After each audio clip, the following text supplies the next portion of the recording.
Remember, the 5th of November. Hey, y'all. Greetings and salutations, everybody. Welcome back to episode 90 of the Snarp Fangle Podcast. I'm your host, Jake Metzger, guy who's a somewhat enjoyer of the League of Extraordinary Gentlemen movie. We have somebody, though, who was a teenager during the release of these two films that we're watching and listening and talking about today.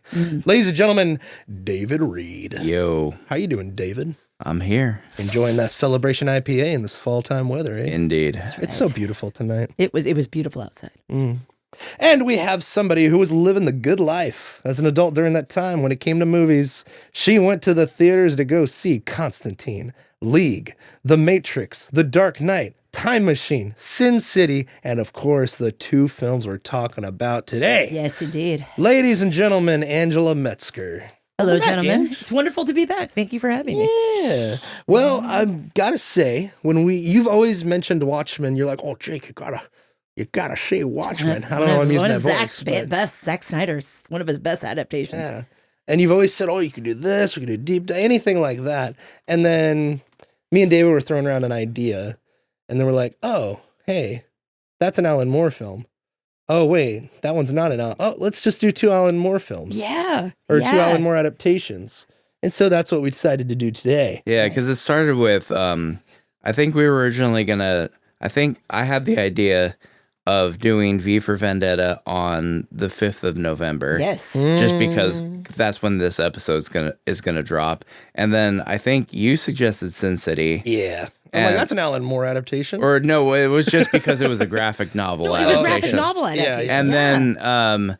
And then somehow we went down the rabbit hole and we found out that Watchmen was that Watchmen and V for Vendetta were both Alan Moore adaptations. Yeah. So we subbed out the Sin City for the Watchmen, and that's what we got today. Yep. And if you guys have an idea of what to pair Sin City with, send them on over to snarpfanglepod@gmail.com. Before we get any further, Angela, David, audience, yes, I'm sure you're aware that this is a two films entry of the Snarp Fangle Universe Podcast Network. But today, this is our last two films for the time being. Yay. We did all of October, well, mostly. Well, you say last like we're taking a break. We're just going back to our once a month. Yeah, once a month. Yeah. And it just so happens that that we're doing the two films for this month on the first week of this month. Yes. After a solid month of doing two films. Yes. And it's time to go back to a singular topic, correct, gentlemen? Yes. Yes, I bet that is good feeling indeed. It feels good, let me tell you. I was so busy this weekend. I stayed up so late watching V for Vendetta. I was up till 2:30 trying to finish Jake. it and writing notes. So if I'm tired, I apologize. I'm going to probably lean on you guys a little bit to continue this conversation while we go through it. But anyway, and for those uninitiated, two films. What we do for Snarp Fangle around here, we take two films with coherent theme like Alan Moore, pair them together, talk about them, deep dive into them, somewhat spoil them, but not completely. You'll probably get a full spoilers for definitely this one. Yeah. So let's go ahead and dive in. We have two Alan Moore adaptations. Our selection this week, thank you, is Watchmen, Director's Cut, which was released in 2009, and then V for Vendetta, released in 2006. Thank you. Let's start with Watchmen. So, this is what it's about. In a world without Ronald Reagan, we dive into an alternate reality of 1985. Yeah. We follow a disgraced former member of the Minutemen named Rorschach. And the Minutemen was a group of aging superheroes whose glory days are seemingly far behind them. With the recent murder of the most disliked member of their troop, investigation from Rorschach descends into a mad obsession of conspiracy, evil, and the end of the world. Directed by Zack Snyder. Written by David Hayter and Alex C. Based on the comic by Alan Moore and Dave Gibbons. Starring Jackie Earle Haley, Malin Ackerman, Patrick Wilson, Billy Crudup, Jeffrey Dean Morgan, Carla Gugino, thank you, Matt Frewer, Matthew Good, and Gerard Butler. Oh, yes, indeed. With a budget of $130 million and a box office of a $185. and a runtime for the director's cut of 3 hours and 35 minutes, released in 2009. Angie, David, what are our general thoughts of Watchmen, and what's our history with the film? Angie, I'm going to have you start. Okay. So I first found out about the graphic novel of Watchmen a year before I graduated from Chico State from the master's program, because one of my friends was doing dystopias. Actually, one of the things he analyzed was Logan's Run. And he did all these dystopias, and he wanted to do a comparative analysis of dystopias. And one of the works that he chose was Alan Moore's Watchmen. And I'd never heard of it. And he goes, you need to read it. It was one of the first times the anti-hero was the protagonist, and the anti-hero's ideals were propagated. And I was like, oh, okay. So I read it and I was like, wow, that is really good. And it was right on the cusp of social media starting to take over in the academic world and our popular culture, because people were like, you can't do a graphic novel. That's not literature. And he was like, no, I'm throwing it in here. I'm doing it with the film. And I think he did like Utopia by Thomas More or something from the 1500s. And he was like, okay, I'm going to do those. And it was just very interesting because I watched him defend a year before it came out in 2008. Whoa. So I was like, when I heard they were doing a making of it, I was like, they're doing a making of it? Oh my gosh, that's so cool. And then I found out Zack Snyder, who did 300 and Dawn of the Dead, was doing it. I was like, yes, this is going to be amazing. And my biggest regret of that semester, because I was finishing up my thesis at Chico State and I was teaching like 4 classes and I was very, very busy. My biggest regret is I only got to see it on the big screen once. I really wanted to see it more than once, just because the visuals, a lot like Edgar Wright's movies, they're just so beautiful to watch. And you kind of like, the story is great, the characters are great, but just watching those visuals was really cool. And after that, I was kind of like, this is one of my favorite Zack Snyder films. And I think it still is to this day. During the time it was released, one of the biggest criticisms of it by critics was that he filmed too much of the comic. And he put too much. He filmed too many panes of the comic. And people were like, you shouldn't have done that, Zack Snyder. That's why it didn't make more money. And I was like, no, it's just a really weird dystopia. And also is during a time where superhero movies are starting to get really, really big. This was 2009, which was right after The Dark Knight and Iron Man. Yeah, The Dark Knight, It was coming right off of that. But it was rated R, and during that time, that wasn't a very acceptable thing for the genre of superhero films. They wanted a PG-13. Until we get to like probably Deadpool. I would say that was kind of the positive R. Yeah. And everybody was kind of, flocking to it. But I have to say, like, my exposure was I read the graphic novel before, and I was amazed at the adaptation and the way it was executed, and the acting was amazing. So it still remains one of my favorite movies that Zack Snyder did, and I think it's one of the best adaptations of a graphic novel I've seen. Alan Moore would disagree with you. He would disagree because he was not a fan of the film adaptation of both he didn't For watch Vendetta it. or the other. Yeah. He didn't watch it. He him. straight up refused to watch him. Yeah. He was like, I will not look at this ilk. It was just like one of those things, but he's British too. And it's like, yeah, you can pretend you're better than everyone. God bless him. Alan Moore, and you still look like a gnome. So yeah, but no, that was my exposure to it. Yeah. I'm curious, David, what was yours? I didn't see it in theaters. I know I saw it not too long after it came out. Yeah. I think somebody got me the DVD as like a Christmas present. Oh, nice. Okay. And I think that's how I saw it. And yeah, I had never read the graphic novel either. I still haven't actually, just because I've never been much for comic books in general. Yeah. So, like, I did read, like, back when I had a phase where I was into manga. So I read a lot of manga. Yo, weeb. Like, Death Note, I read Bleach. Nice. Whatever that Viking anime is. The Saga. Vinland Saga. Vinland Saga, Yeah, I read the manga of that, like, before the anime was even made. Nice. But I was never into, like, comic books. Mm-hmm. So I Me neither. I never read the graphic novel. Same with V for Vendetta. I haven't read that either. But I did see the movie shortly after it came out, and I mean, I don't know what, I remember there was a lot of criticism of it at the time, and I just was like, I don't get it. This is a great film. Yeah, and the execution of what Alan Moore wrote, even if you haven't read the novel, like both of these kind of stand on their own. So I have to say, like V for Vendetta, I did get to go see 3 times. And part of the pushback against a lot of it was they tried to make it politically and culturally relevant because it was set during Margaret Thatcher's time in the 80s and the AIDS epidemic and stuff that was going on. So they tried to like make it about Bush's war in the Middle East, drove the world into Armageddon and this dystopia. And I was just like, yeah, that is a weak point in it. But at the same time, some of the ideas are really beautiful. Yeah. In V for Vendetta, Alan Moore has a way of latching onto these ideologies in both of them. And they're both very postmodern. A lot of people see them as nihilistic and bleak. And personally, I love postmodernism because for me, I don't see it as like a decline of society. I think it's a way to see truth. And I think of what C.S. Lewis says, in every pagan religion, there are seeds of God's story and Christ's message that you can find to relate to people. Yeah, and that segues perfectly into what I was going to bring up because, first off, watching this for the first time. Oh, yes. Yeah, I'm curious, Jake. What was yours? I was like, dang, this movie's freaking amazing. The cinematography, the directing, Zack Snyder. This is why people, like, I knew it was with 300. Like, I'm like, dang, this is and 300 was work good. Of flipping art. But then you see this, and you're like, oh, this is the sauce right here. Yeah. That got him to do eventually Superman. Yeah. Like, this is why the studio was like, we want you to do it. Yes. But it's a great film. All the actors are great. All the acting in general is just fantastic.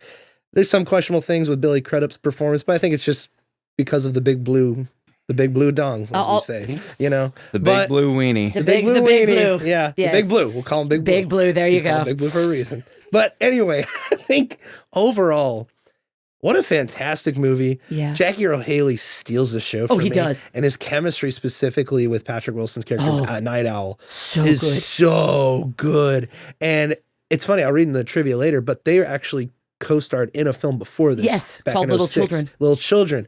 And I was like, oh, that makes a lot of sense. That's why, there's so many interactions with those two characters specifically that I'm like, I just want a show of this. Like, I just want those actors to come back and we just spend more time with them. You know, Patrick Wilson was on Broadway in the American adaptation of The Full Monty, where they take up male stripping to provide for their families. And he sang through the whole thing. What does that have to do with Watchmen? I'm just saying, the man is versatile. I feel like you just wanted to bring up male strippers for a reason, because we're talking about Mr. Big Blue. Mr. Big Blue. No, thank you. But I wanted to discuss, and that's why I'm glad you brought that up, Ange, beforehand, because I want to discuss like pretentiousness as a thing, because looking at the ideologies that Alan Moore tags onto and is portrayed through the film, my YouTube-induced mind is like, you know what? I see exactly what he's saying, and I feel like I got something to say about it. But after about a half an hour in, or about an hour, I don't know. This movie also, we watched 3.5 hours of it. It is paced really good. And I'm surprised. It does run long. But it was fast. But it felt like 2.5 hours, not 3 hours and a half, 3.5 hours. Yeah. So for the ultimate cut, which was what we watched. I think I said director's cut earlier. No, it's okay, but close enough. It's the same thing. I think there's great examples of how pretentiousness really, there's good and bad examples. I think a bad example is, unfortunately, a lot of Wes Anderson's stuff. It's just a little too dry, a little too much of everything he's very part nuanced. of. However, you can find a lot of enjoyment in that. Like, I love Fantastic Mr. Fox, for example. Oh my gosh, it's one of the best. Good examples, I would say, is something like The Last of Us Part 2, which is a game covered in certain beliefs and ideologies that don't necessarily fit in the universe of that, which people have made arguments of. However, as a whole, it's a fantastic piece of art, especially for whatever the medium of video games that it is. And Neil Druckmann, who wrote and was creative director of that game, really excelled in what he wanted to tell, and he told it and executed it. Yeah. And I think that in a really good way. There's issues with the storytelling, but you can see that where that pretentiousness is the strength, I think, of that game.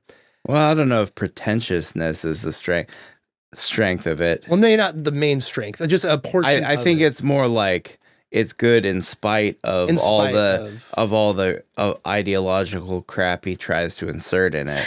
Well, because that's the thing is people can be like ideologically terrible, but can be really, really good writers and storytellers. Yes, And I feel like Yeah. Alan Moore fits into that category. Yes. Like Very much from so. like in terms of his political beliefs and like his views on life, I'm like, dude, you're an idiot. Well, I But also he's a great artist. but he writes amazing stories. Yeah. And so I think also Zack Snyder, which is why I wanted to go into Zack Snyder next, because he is a really perfect choice to direct this, because he has like his style, of course, but he also has obsession with comics. And he does have a certain level of He loves pretentiousness, comics. especially you see in like later of his career. Yeah. However, he knows when to use it effectively, and when he has the sauce, he has the sauce. Well, and I also think that the concept of pretentiousness is that you have some highbrow, where it originates from is people who had a certain level of education and wealth would prove that wealth by throwing out words like jejune.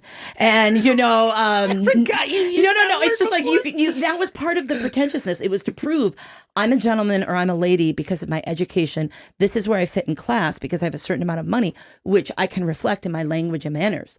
And I think what's interesting is it's not just the pretentiousness, it's the way it becomes art.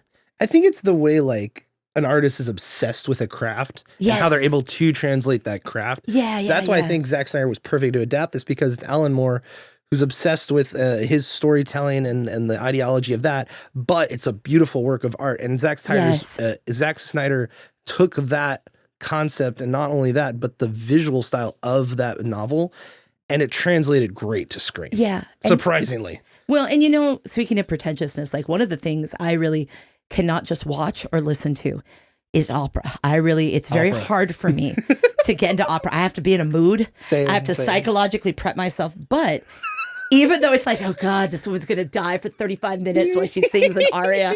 And it's just like, I have to kind of prep myself because it's not my forte. But it doesn't change the fact that it's good art, that it's art that has survived the centuries for a reason. And I feel like that also is, why do people keep coming back to it? It's kind of like in V for Vendetta when he finds the Minutemen and they're trying to hurt her and he starts quoting Macbeth. I mean, it's very interesting because it's like you're using another great artist to make your art make this point. And I think that's using the pretentiousness or the knowledge of art correctly. See, I kind of feel the same way. Okay. Cause like, I've always loved, great literature, right? But you know who I could never get into is Shakespeare. Yeah. Shakespeare. I hear you, I'm man. not like She had to teach Shakespeare for you. I taught it for Monumentally 25 years. important to Western culture, to the development of the English language itself. Yeah. But I could just not No, get I into know. his work. Yeah. I get it. But I like get it. stuff that I think I talked about it in another episode, the novel Ulysses. It's considered to be one of the most pretentious novels ever written. The retelling And of the Odyssey. I initially read it just to prove that I could get through it. Yeah. Good job, man. But eventually, by the time I got through it, I was like, wow, You did it, David. I actually enjoyed this. Yeah. Like, I feel like I actually got something from this. Yeah. Unlike reading Ayn Rand. Oh God. Well, I read the stuff. It's like, I read the Fountainhead. Speaking of pretentious, Yeah, speaking of pretentious, yeah. I read the Fountain. esotericness. I read the Fountainhead. I barely got through the Fountainhead, and then I tried to read through Atlas Shrugged. Oh, God, and I think I got about 2/3 of the way through, and then I just couldn't do it anymore. That's another great example Yeah, of pretentiousness. pretentiousness and the love of the craft that translates real well is BioShock. To be interesting. fair, I've Yeah. not played the game, but I know You never some played of BioShock? No, I'm sorry. I just feel bad whenever I say that. bad I've never whenever I played say it. BioShock. I need to play it. I love it. I just feel bad because it looks amazing, but I know that the main concepts of it and everybody that talks about it around the discussion around that game and the themes of Ayn Rand that Ken Levine. Yeah, I Not think it's Ted Levine. Levine. Yeah. Ted Levine's the guy from Monk. Yeah, But that's right. Ken that's right. Levine's the video game designer.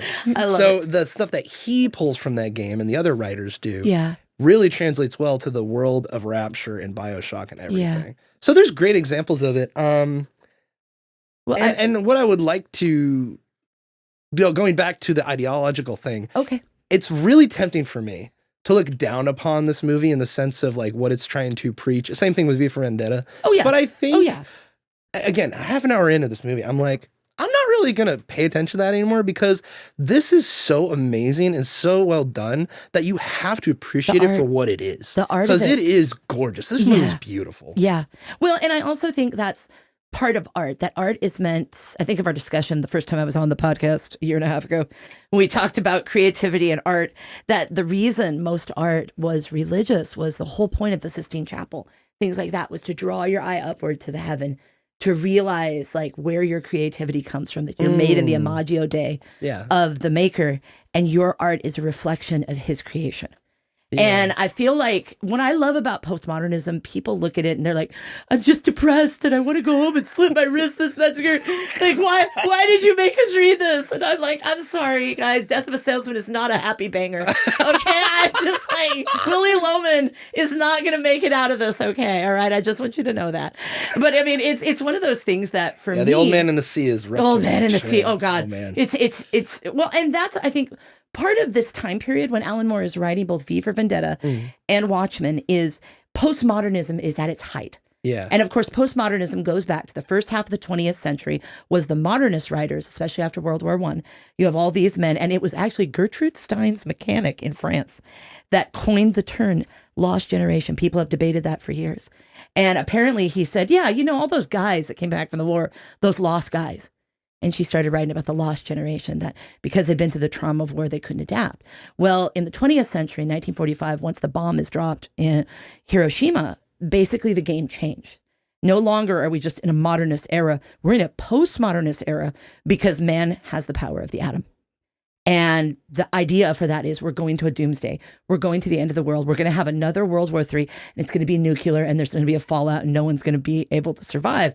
And it's very interesting to see the echoes of that come up in our popular culture, like Watchmen with Watchmen, with Fallout, I think the game, and the adaptation. I mean, that is in the cultural consciousness. And when we were watching this the other night, I said, you know, I remember being about 5 or 6 when I asked Mom and Dad what Russia was and what this whole situation of the Cold War was. And you were growing up right in the midst of it. And there was a horrifying in the early 80s. They wouldn't let me see it because I was like 3. But there was a mini series called, I forget what it was called. It was like The Last Day on Earth. And it's what would happen to everybody if there was a nuclear bomb that exploded. And you just see people going around their day and there's this flash and they're all like gone and stuff on the ground. And it was terrifying. It terrified people. But the arms race kept ramping up and ramping up and ramping up, and people were terrified. And I always remember a lot of Christians saying, you know, God's going to call us home. We're not going to have to live through a nuclear blast. But there was this palpable fear in a way that I don't think had permeated the culture since the 50s and the 60s. And there was just all this fear. And then when the wall came down, everybody like breathed this collective sigh of relief when the Berlin Wall came down in Germany, because basically it was the beginning of the end of the communist government. And people were like, oh gosh, you know, but I remember there just being this fear that everything is ticking down to a doomsday. And it's very palpable. It's very interesting to look back. That was 89, right?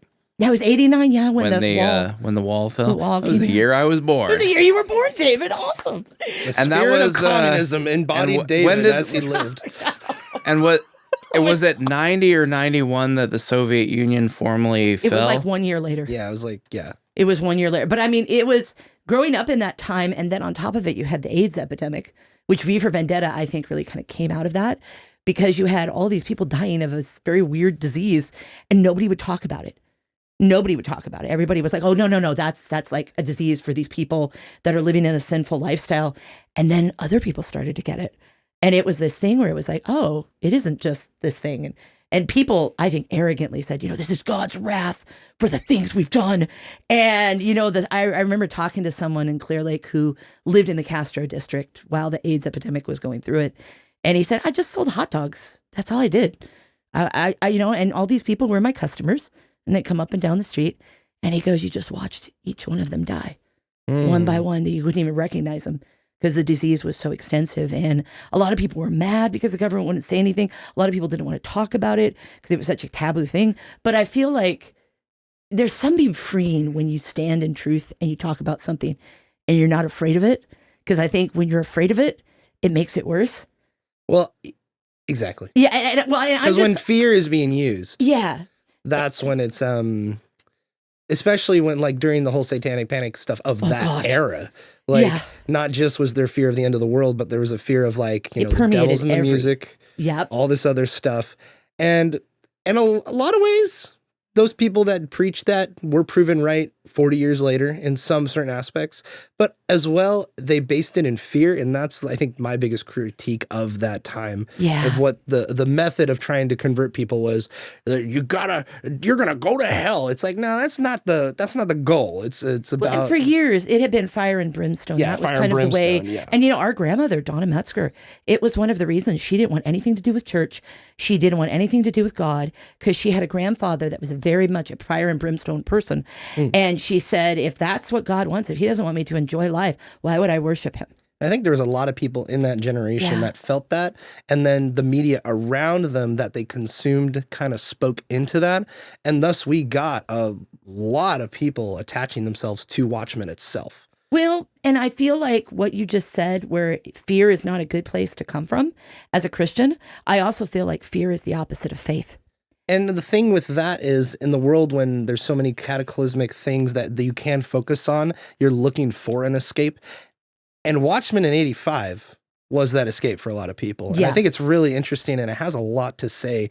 And I kind of want to dive into, and I'm going to lean on you guys for this, David and Angie, about Rorschach and Dr. Manhattan and the kind of rivalry you see, I think, from what I'm interpreting. I'm not big on philosophy or ideologically stuff, and I'm just not really well versed and didn't have enough time to research all of that. But I was wondering what you guys think about their philosophy, the connections they have, because I know nothing about the death of idealism, postmodernism, or Nietzscheism, which is a lot in this movie. It's really interesting.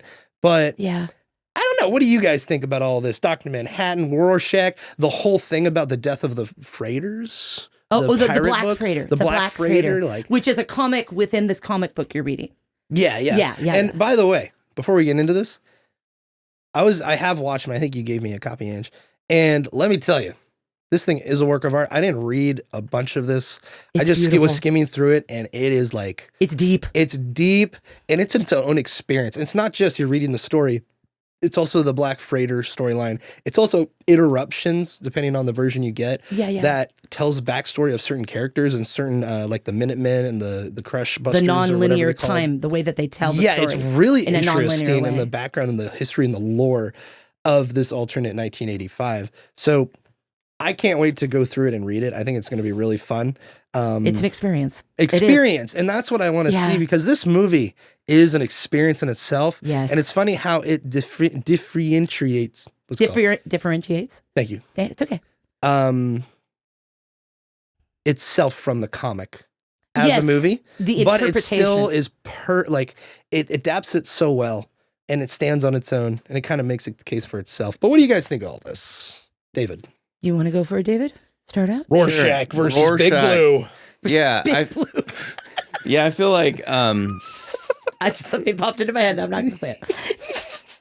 Yeah, it's kind of like, it's almost like it's the central conflict of the film. Yes. Because they're basically, it's like all the characters fall along this sort of spectrum of where they stand on the conflict and what they're going through. Yeah. And you have Rorschach and Dr. Manhattan at the extreme end of either one.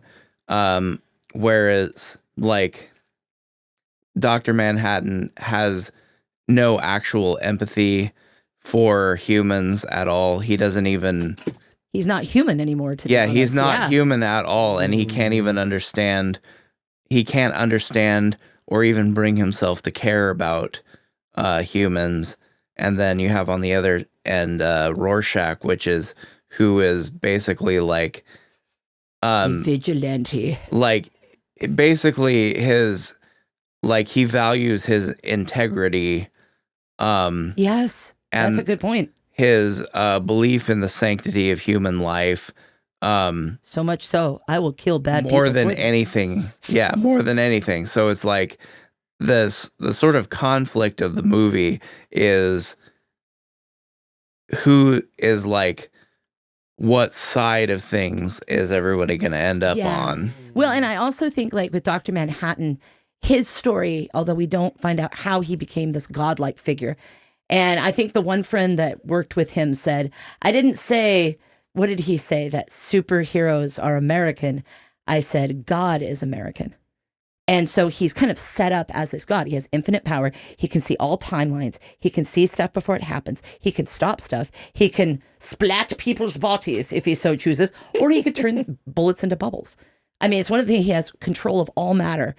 And when you have that infinite ability, plus you don't think of time in a linear fashion, he's so disconnected from where he is and what's going on, because I think his mind is in all these different places.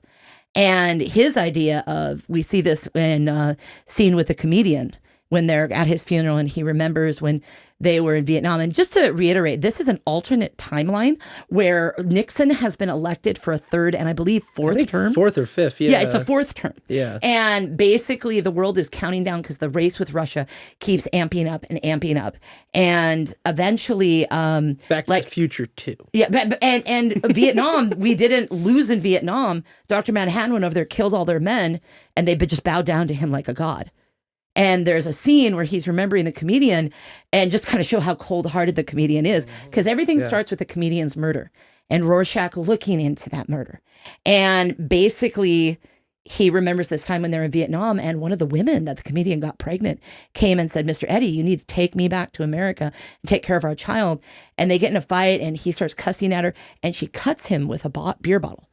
And he just shoots her right in front of Dr. Manhattan. And Dr. Manhattan says, no. And then she gets shot.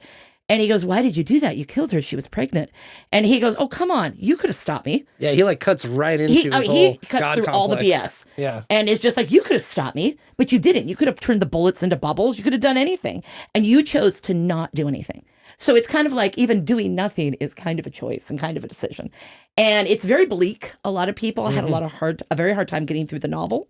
But for me, I think what you were saying, going back to the interpretation in the film is a little more hopeful than some of the stuff. And I feel the same way for V for Vendetta. There is a passion in that movie, some of Alan Moore's ideas and the things he's talking about and the things he's wrestling with that really comes to the forefront. And I think with Rorschach, you have the opposite extreme, where Rorschach is basically, during this time period, the government has taken certain measures. And the basic title of Who Watches the Watchmen is a Latin phrase from Rome, basically who polices the police. If you have all this power, who's keeping you in check to make sure you're not going to harm us? And Rorschach, they've made being a superhero illegal. He refuses to follow it. He goes out night after night, puts on his mask, and goes and kills people that are trying to cause horrible things in the city.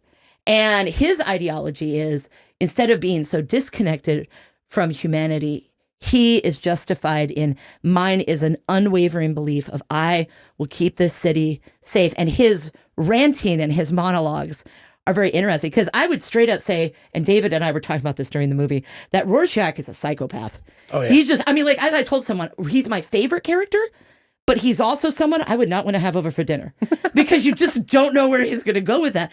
However, his ideology is, nothing's going to stop me from doing this because it's right. Whereas Dr. Manhattan is like, I'm beyond, like Nietzschean ideology, I'm beyond good and evil. There is no good and evil because I'm just so separated and removed from it. And a lot of people within the postmodern scheme took up Nietzsche's ideas. The ironic thing about a lot of Nietzsche's philosophies, that is, God is dead, what's the point of everything? It gets into nihilism, is basically Nietzsche ended up going crazy from a combination of syphilis and also not believing that there was a God. And I remember an agnostic professor at Chico State looking at the class when we were reading Nietzsche and said, and the problem, and for the rest of his life, he sat in a wheelchair once he came to this conclusion and just had drool going down his face, and his sister and his mother would wipe the drool off. And I remember the professor saying, that's what happens when you have nothing to believe in. It's really interesting that he went down that road, because his earlier works are not nihilistic at all. They're not. There's actually a lot of life and vitality to his philosophy. But it's just, after going so deep into that with nothing to act as a foundation for it, eventually that optimism and that vitality is going to crumble. I'm glad you brought that up because during the whole Black Freighter sequences, the thing I wrote down was when you get that close to death, you succumb to its wiles. You kind of are around it so much. And I think that might be what it's kind of communicating is you're around it so much, your whole psyche becomes part of it and it becomes part of your lifestyle, which ends up him murdering his family. And then he so desires to be with death in the end because he has lost all hope. Yeah, and he thinks he deserves it. And there is still hope when you look at it from a certain perspective. He still has his kids he can go back to. Yes. But he's going to be in jail. He's going to be reprimanded. He's going to die eventually. So he's like, why not just end it now and go back to the loving hand that I've been with this whole time? Well, and it's interesting to reiterate, the Black Freighter story is a comic within this comic. Yeah. And it's basically a young boy that keeps going to this newsstand and reading the comic for free. Cool concept. It's such a cool concept. So dope. And it's basically... It's so meta, man. It's very meta, and it was it's a brilliant play in The Watchmen. But basically, the story of the Black Freighter is there is a soldier who's with the British Navy in the 1700s, and basically everyone dies but him. And he's by himself, and he starts to go mad, and he pulls the corpse of a friend that he watched die on shore, and then the body starts talking to him. And he's like, oh, I could get back. And I saw this Black Freighter, which is supposed to be death. This horrible ship, this demon ship that wiped out all of our men, and it's heading for England, and they've already landed, and they're probably killing people, and I need to get back. And so he very ironically keeps up this conversation and makes it back to England, not realizing he's gone crazy and thinking that his town has been invaded. And as he comes into the town, I love the visuals where he's like, look at all the bodies, and it's just a fishing net with buoys in it. Yeah. It's this guy and this lady that were kissing, and he thinks that it's a member of the Black Freighter, and I need to kill all of them, and I need to get back in. And what's sad about it is he gets back to his home, and he accidentally kills his wife, thinking that she's a soldier, and leaving his children there. And in the end, he sees the Black Freighter. The village people are coming to get him. They're like, this guy's crazy. They don't say in the Navy, this one. No, they're not saying in the Navy. And he swims out to the Black Freighter, and in his mind, the crew of demons from this Black Freighter kills him. Yeah. And it's so beautiful because that story is intercut about 5 or 6 times with the relationship between a newsstand owner and this young kid with glasses that keeps coming to read this comic. And the day that the nuclear bomb goes off, they are standing there. And it's very beautiful because in Zack Snyder's adaptation and in the comic, he uses these bodies to keep his raft afloat. And he keeps holding on to the hand of the dead friend until the sharks eat him and he's gone. Yeah. And it's very interesting because this newsstand guy, first he tries to chase the kid away. And then a gang of kind of racist thugs give the kid a hard time because he's biracial. And the newspaper guy kind of stands up for him. And then he comes back to read the end of the Black Freighter. And the kid's like, what a weird story. It's just so pointless. It's so pointless. And the guy says, I never, you've been here all this time because you watch this in like a week's time. Yeah. You're watching a week right before Armageddon. And he goes, what's your name, kid? And he goes, Bernard. And he goes, that's ironic. That's my name too. And they're standing with each other when the bomb goes off. And and this has happened in times in history. For instance, in Pompeii, they found skeletons that would just hang on to each other, and they thought they were women for a very long time. But then DNA and the way that the bodies were, they found out it was actually men who worked in the stables. They just grabbing onto each other because they're going to die. Yeah. And there was nothing to it, but, what do you do when the end comes? What do you hold on to if there isn't a God? And that's what I really liked about the Black Freighter. I'm glad you kind of went through that whole story because there's a lot. There's a lot, but it kind of goes back to what are you surrounded by? What do you succumb to in times of desperation? Yeah. And what do you get comfortable around with?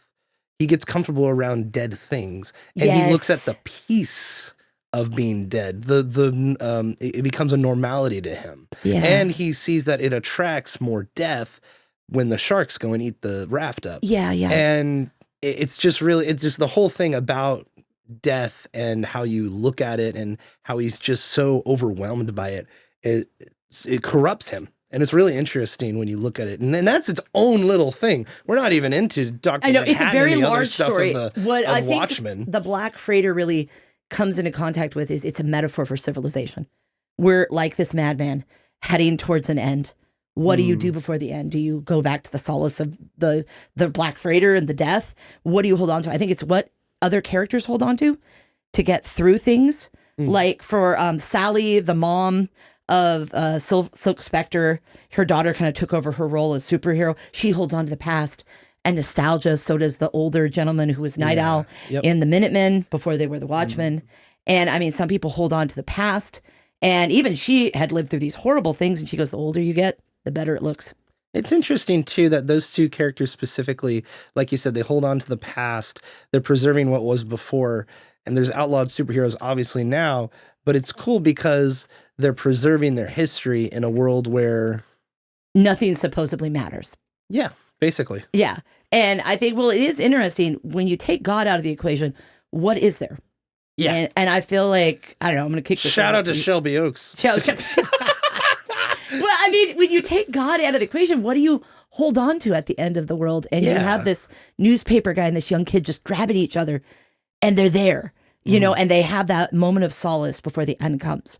And I think it's interesting, like, even the comedian that is so dark and so brutal and so horrible breaks down crying in front of one of his arch nemesis. And I went like through before he is murdered. I was flipping through the comic and I got to that scene. It's 2 full pages of him talking to Moloch. Yeah. And it's so cool because it's all from the perspective of Moloch in bed. And he's just watching him walk around the room, coming to sit down, telling him, getting up, and he thinks smashing he's there to kill glass. He's just like, it's all the perspective from Moloch, just a POV, and you're watching the comedian just go around the room talking and ranting and raving. It's a really cool use of the comic genre, I think. And I'm not a comic reader, so I don't know like the way the panels are, the way the panels are and stuff. But I just thought it was really interesting, and we don't get exactly that perspective in this film, but it makes it different and distinct for the film genre. Yeah, so it does. David, what do you think about death? Oh, I think about it all the time. Yeah, just in general. Momentum more. There we go. Just remember, you will die all day. But what did you think of like the whole freighter thing, the that whole concept, as well as like the fact that even the comedian was breaking down because of what was yet to come? But he was human. Yeah, but it's kind of, they almost run parallel to each other. Yeah, I feel like the comedian is actually one of my favorite characters in the film because he's such an asshole. He is. He's not a good person. Yeah. He's such a jerk. He's not a good person, but like you have moments. He's almost tragic in a way because like he sort of comes to a realization of where he's gone wrong because of what he's uncovered. Yeah. And but at that point it's too late to do anything about it. Yeah. He just has to accept what he's become. Yeah, and the whole thing of his reaction to somebody coming to kill him in the beginning of the story is to laugh and say, it's a joke. Yeah. You know, it's a joke. And I think Rorschach later mentions Pagliacci, which is this famous tragic clown that kills someone and dies, like Rigoletto, the opera. And he's just like, God, man goes to the doctor and says, I'm depressed. And the doctor says, go see a clown. And he goes, but doctor, I am that clown. And it's just like this weird joke of life. But I think it's interesting because the comedian is so dark and so menacing and really cruel and compassionless. And yet he has these moments where he goes to Moloch, and Moloch even says, I hadn't seen this guy in years. I'm dying of cancer. I thought he was going to kill me. And he just wanted to talk to someone, you know, that even someone as cruel as this, you know, just wanted to talk. And then when you see him go up to Lori, which is Silk Spectre's daughter, there's a whole history with him and her where he tried to assault her and people hated him for that and stopped it. And there's this moment where he goes up to her when they're starting the Watchmen, which is the new group of superheroes. And you think he's like creepily flirting with her. But then when you see it later on in the story, spoiler, she's his daughter. Oh my God. And he's not being creepy. He just wanted to see his daughter. Mm-hmm. So you have these weird tells where he has these moments of humanity and compassion, and you're just like, Oh. this is so weird. You know the point, the thing that the first Silk Spectre says to him when she pulls her, Jupiter away, or whatever her name is. Yeah. When she pulls her daughter away, he's like, it's been a long time. And she's like, not long enough. But that's not talking about their relationship. No. That's talking about him being separate from his own daughter. Yes. That's so cool. It is. Well, and it was funny because David's like, I forgot about that plot line, because there's so many stories going on in Watchmen. I mean, you have Ozymandias, who is named after the famous, Ozymandias is just the Greek Ramesses II. Yeah. And basically he's a super genius, super strong superhero who always dresses in purple, and he has these pyramids all over the place, and of course he's gay. And he's gay. Yes, as you see him going into Studio 54 with the Village People, and it's like there you do in the beginning. It's just like there's all these little tells. Like, if it's not obvious, guys, we're just letting you know. Well, and I think Rorschach does say possible homosexual at one point. What was the quote? What did I say about that? He's like, possible homosexual requires further investigation. Yeah. I'm like, that's every commenter I have to interact with on the internet. Yeah, That's there what you I say. go. There you go. Anyway, but what were you going to say? I was going to say you have all these different characters, and you have Ozymandias, and there's famous line that Ramesses II left on this plaque in the middle of the desert, and Percy Shelley did a poem about it that says, I am Ozymandias the Great, King of Kings. Look on my work, ye in despair, and basically it's in the middle of the desert. It's a ruin. Yeah. So what are you doing? Great, There's a senselessness of time. So Moore is putting all this stuff in there, and you actually see that poem when they go to Antarctica to his pyramid. Doesn't she quote some of it at the very, very end of the movie? No. It's on the plaque. Oh, it's on the plaque. When they go to beat him up. Yeah. When they go to his base confront in him. the Arctic or whatever. There's a plaque. It says, "Look upon me, look upon me, ye mighty, and despair." Right? Despair, yeah. And it's just interesting because he's made this place in the middle of nowhere. Yeah. And you find out over the course of the story that he's the one who killed the comedian. He's the one that has orchestrated this plot. And that's not even the reveal that he killed the comedian. Yeah. What is the real reveal, David? Well, the real reveal, the real twist at the end is, at first it's Night Owl and Rorschach that are going to go and take him down, and they don't stand a chance, which is it's so cool. It's such a cool little thing because it's like he's this pasty thin gay man. Yes, he's a twink. And he's a total twink. The two characters you see just kicking absolute butt.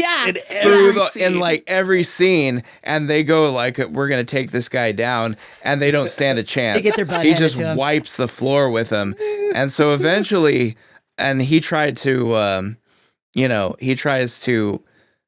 Ozymandias' whole shtick is he's trying to keep Dr. Manhattan off of him because he knows that Dr. Manhattan's going to mess up his plans. It's the only person that actually could oppose him and stop him. And at the last minute, after Rorschach and Night Owl fail, Dr. Manhattan shows up, and he what he says is I like what he says when he shows up is the world's smartest man poses no more threat to me than the world's smartest termite. Right. Yeah. And I love Rorschach's comment about Hitler in the beginning where Night Owl's like, Adrian's a vegetarian, for Christ's sake. He's like, what could he possibly do? And he looks at me and goes, Hitler was vegetarian and an artist or something like that. Yeah, it's but just in Rorschach fashion. It's just very interesting because you watch these two friends kind of figure out the mystery. And it's really Rorschach that's driving most of it. Yeah. But it's very interesting because he orchestrated to kill certain people, infect them with cancer, to make Dr. Manhattan feel bad and leave the planet. And then, if Dr. Manhattan's not here, I don't have a threat. Yep. And in the end, Dr. Manhattan comes back because he's been dating Lori, Silk Spectre's daughter. But Night Owl really likes her, and they get together. And then when he comes back, she goes with him, and he's trying to formulate, why should I care about humanity? They're going to destroy themselves. Dude, the whole part in the end is where are you going? And she's like, I'm going with him. He's like, but I Night love, you're my only connection to human. I'm like, shut the F up, Big Blue. You gave her up long ago. Yeah, so anyway. Sorry. So Sorry, anyway, Dr. Manhattan eventually does show up. Yeah. But what ends up happening is Ozymandias is like, basically turns on the news as like, look what I've set into motion. Because there was an explosion. Yeah, there was an explosion, and everybody, the way it wasn't a nuclear bomb. No. It was set up to look like it was Dr. Manhattan had caused it. His powers. So basically what happens is the USSR and the United States And all decide the axes, yeah. Decide that they're going to team up against their common enemy. Yep. And so at the very last minute, when Dr. Manhattan's gonna make him dead, like he turns on all the news cameras of Nixon saying, you know what, we've decided to pursue peace. He's like, look what I've set into motion. And Dr. Manhattan has just had this quote unquote revelation about the value of human life, but it's this totally sort of twisted, and Rorschach tells him that too. Idealistic take on it, where it's like, I've got to, those lives lost in that explosion were a worthy sacrifice to for the peace that we've created. So the twist is, in the end, the bad guy wins, because Dr. Manhattan makes sure he wins, because he manipulates Dr. Manhattan's sort of idealism and disconnectedness. Yes, very true. And I think it's interesting because it's Rorschach that's like, I'm going to tell people. And Ozymandias looks at Dr. Manhattan and goes, you know what you have to do. And it's Night Owl trying to save his friend, but Rorschach's never going to relent. Like, that's the thing about Rorschach. And Rorschach even calls him on it and says, you have a convenient time to suddenly care about humanity. And Dr. Manhattan goes and ends his life, and the pattern of his body splattering out is like a Rorschach painting. So poetic, it's like poetry. It's like rhymes. poetry, it rhymes. Well, it's really cool too, now that you talk about it rhyming, because you mentioned that the comedian, as he's being thrown out the window by Ozymandias in the beginning, he's like, it's all a effing joke. Yeah. And then in the end, I think it was Lori who she does a little, well, there's like a little voiceover in the end that she does. It was her, right? Yes. So. The lady, the daughter. Yeah. And one of the things she says, she mentions that the life just like something along the lines of life turned out to be one big practical joke or something. And he's trying, Dr. Manhattan at that time is talking to her because she's been his only link to humanity. And he's like, why should I care? Why should I stop? What's going to happen? They're all going to destroy themselves. And he takes her into her memory, and she keeps having this memory of her mother having a fight, which you find out is with her stepfather, not her actual father. And she has this memory that the comedian is her father. And the mom kind of confesses it. And it's just interesting because she kind of breaks down when she has that revelation. And Dr. Manhattan has made, his father was a watchmaker. So you have like the Enlightenment philosophy of like, God was just a watchmaker that wound up the universe and walked away. And that was kind of what the Enlightenment philosophers thought. And you kind of see that in his ideology. But the problem is, it's very pretentious. It's very esoteric. It's very separated from humanity. And he's trying to connect with her to say, like, why should I care? And when she finds out the comedian's her father, she feels like, what is it all worth? It's just a joke. And he's built like this perfect glass structure out of the sand in Mars. And she slams her fist in it and it all crumbles. And he has this revelation, like, what are the possibilities that all this stuff would come together and that it would make you? And you're my connection to humanity. I really liked that that is part of his story where he's like, your conception makes no sense. That's why I connect with humanity because of you. I was like, that's a little interesting. It's a little like, it's the last she's got to think for minds, she's got to think for intelligence. And I also think it's one of those things that it's the last person he kind of cares about. Kind of, yeah. So yeah. it's like he doesn't want anything bad to happen to her, I think, on some level. And But it's the anomaly of the universe that he sees in her. yes, that that makes she's, him why did the appreciate cosmos it, all come you know? together? Yeah. And you're the thing that was made. It's really interesting. Which I also think, like, it goes back to that, like, is there some kind of intelligent design? Is there not some kind of intelligent design? That's something that philosophy has batted back and they forth. should take that. If they do, in James Gunn's DCU, if they do bring in Brainiac, that's how you should give Brainiac a flaw, is because he's fascinated by the chaos the chaotic workings of the universe. That'd be kind of cool. It is. Well, there's so much going on in Watchmen. There's no way we can get into all of it. Yeah. But I have to say, it's sad to lose Rorschach because he really is. And I also think people a couple times have said something to the effect of, you think being a Boy Scout and holding to your morals is important. And because this is a postmodern work, there is truth, but there's truth through these lenses of like little tiny bits of truth. And that's kind of what postmodern art does, is that you can find the truth in the world, but you got to dig for it and you got to look for it. Well, that's the thing is, like you talked about, like there being truth in the C.S. Lewis quote, where there's truth in every pagan religion. Yeah. Secular humanism is another pagan religion. Yes, very much so. And so out of that religious ideology of secular humanism came postmodern thought. Yeah. Yeah.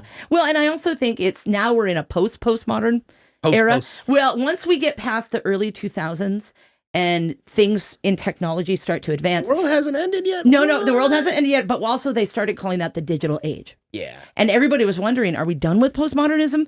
Where's it going? Because I feel like postmodernism can be bleak, but I tend to see these little grains of truth. And I think it's so interesting that everyone has to acknowledge truth. You can't just turn your even if they try to deconstruct it, because that's really a big thing with a lot of postmodernist writers and philosophers is this idea that what we thought of as truth or what we thought of as reality can be dissected, disassembled, deconstructed, and rebuilt in whatever way we see fit, kind of a thing. Well, and I feel like that starts with Descartes' theory of I think, therefore I am. Because if I think, then I know I exist. And Descartes was kind of saying you have to look at everything around you and question it, because he saw a candle that melted on his table. And when he looked up, the candle was a puddle. And he goes, if I didn't know that was a candle, how would I know that puddle was a candle? And he said, basically, you have to start doubting everything around you. And for Descartes, he was a very fervent Christian, a Catholic gentleman. He believed that ideology of going through and doubting the world around you and kind of epistemological, I can only see things that I can touch, that it would lead you back to God because God is in creation. Now, postmodernism, and I think in the mid 1800s, kind of a lot of secular thinkers took that and said, well, that's just because we're animalistic in our nature and there is no God. So there is it's all causality, which was basically what Kant said in the 1700s. It's just billiard balls on a table hitting each other and causing an action and a reaction, like Newton said. You know what the term from C.S. Lewis reminds me of?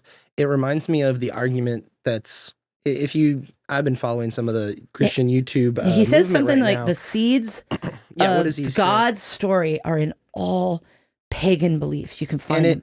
And that kind of reminds me of the big push right now. Well, not big push, but a push for more Christian-centered media, and specifically for Christians to make all types of media and genres, including horror films, which is a big no-no in, I think, the fervent Protestant beliefs. Those because it's like, Puritans, well, it's horror, it's of the devil, that's where it's centered from. But art is bad. Yeah, art, can be bad. But I'm like, it's a tool. Yes. Jesus told parables. That's how he connected with the modern day stuff. And he told them in context of farmers and agriculture and other stuff that people would get of the day. I believe us as Christians are supposed to do that same thing through the media we create. And we're supposed to use our gifts effectively for the Father and to glorify his will over our life. Well, and I also think make good media, guys. Make Left Behind series ain't gonna cut it, guys. I'm sorry. Make good. Well, and I also think what's so beautiful in Watchmen, at least Just Zack Snyder's take, is throughout the entire story, every character is looking for some connection with another character. that they need fellowship. They need a friend. God bless you, Zack Snyder. I know you're Catholic, brother, and I love you so much. But man, you bring the hope. He to did this it. story, this Like even postmodern that story. little fight that Night Owl and Rorschach have. It's Like, so good, dude. It's so good. Oh my gosh. Because Rorschach says something about Silk Spectre and they've started dating. And Night Owl's just like, who do you think you are? I mean, you gets live so off mad at people him. by like insulting them. Because I mean, Rorschach, the first time we see Rorschach, he busts down his door. He's eating beans from a can with a spoon. He just broke into his house and is eating his food. And Daniel's cool with it. Yeah, Because yeah. he knows Rorschach has no one else. Yeah. And they've been And, doing like, this for so long. And when he blows up at him, Rorschach just stands there. He's like, I'm sorry, man. I'm just so like Night. I was like, I'm sorry, man. I apologize. I'm so sorry. You know what?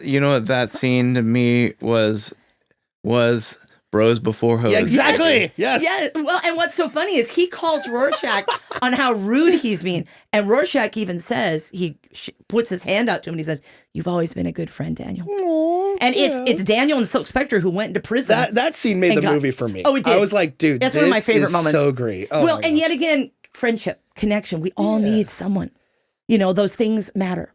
All right, let's get into it. Let's talk about the BBC. All right. The big blue Oh, are we going to talk about that? centerfold. Yes. Okay. Because Dr. Manhattan. There's a few things I want to Dear go God. over. First, we did the acting. Dude, I was watching the behind the scenes. The amount of work they put into these sets in the film, there's over 200 sets Amazing. in this film that they made specifically for it. And you can tell. The combination with CGI and before the big, and it's so funny. 300 was all blue screens. He was amazing. All though. green screens. And still, yet, the practical stuff they do in this movie, Yeah. and there was even shots that they showed they were filming. Some of the slow-mo stuff we see in the beginning of them punching, that's actually them in slow motion, and they set the camera to certain speeds to get that effect. It's like, what? Yeah. That's so awesome. It from start to finish, it's a fun movie to watch. Yeah. Even if, you Well, feel like it's a little overwhelming. Well, like or- the craft of it is Yeah. like they pulled out all the stops, like $130 Good art. million budget. You can see every bit of it on the screen. Yep. And it's so cool. And also, having never seen this and going through the Snyder Bros fan revolt in the late 20 teens yeah. makes so much more sense now because this was the ultimate cut and people knew there was an ultimate cut and then they know eventually what Zack came Snyder's out. capable of. And they know what he's capable of, but then you get the Zack Snyder cut of Justice League, and Yes. it's like, it's done, it's completely finished, they just got to release it, put it on HBO Max. And then turns out they had to spend like $70 million plus to finish it. Oh my God. It's like, holy crap. And the rumor was, oh, they only need $24 million to get it done.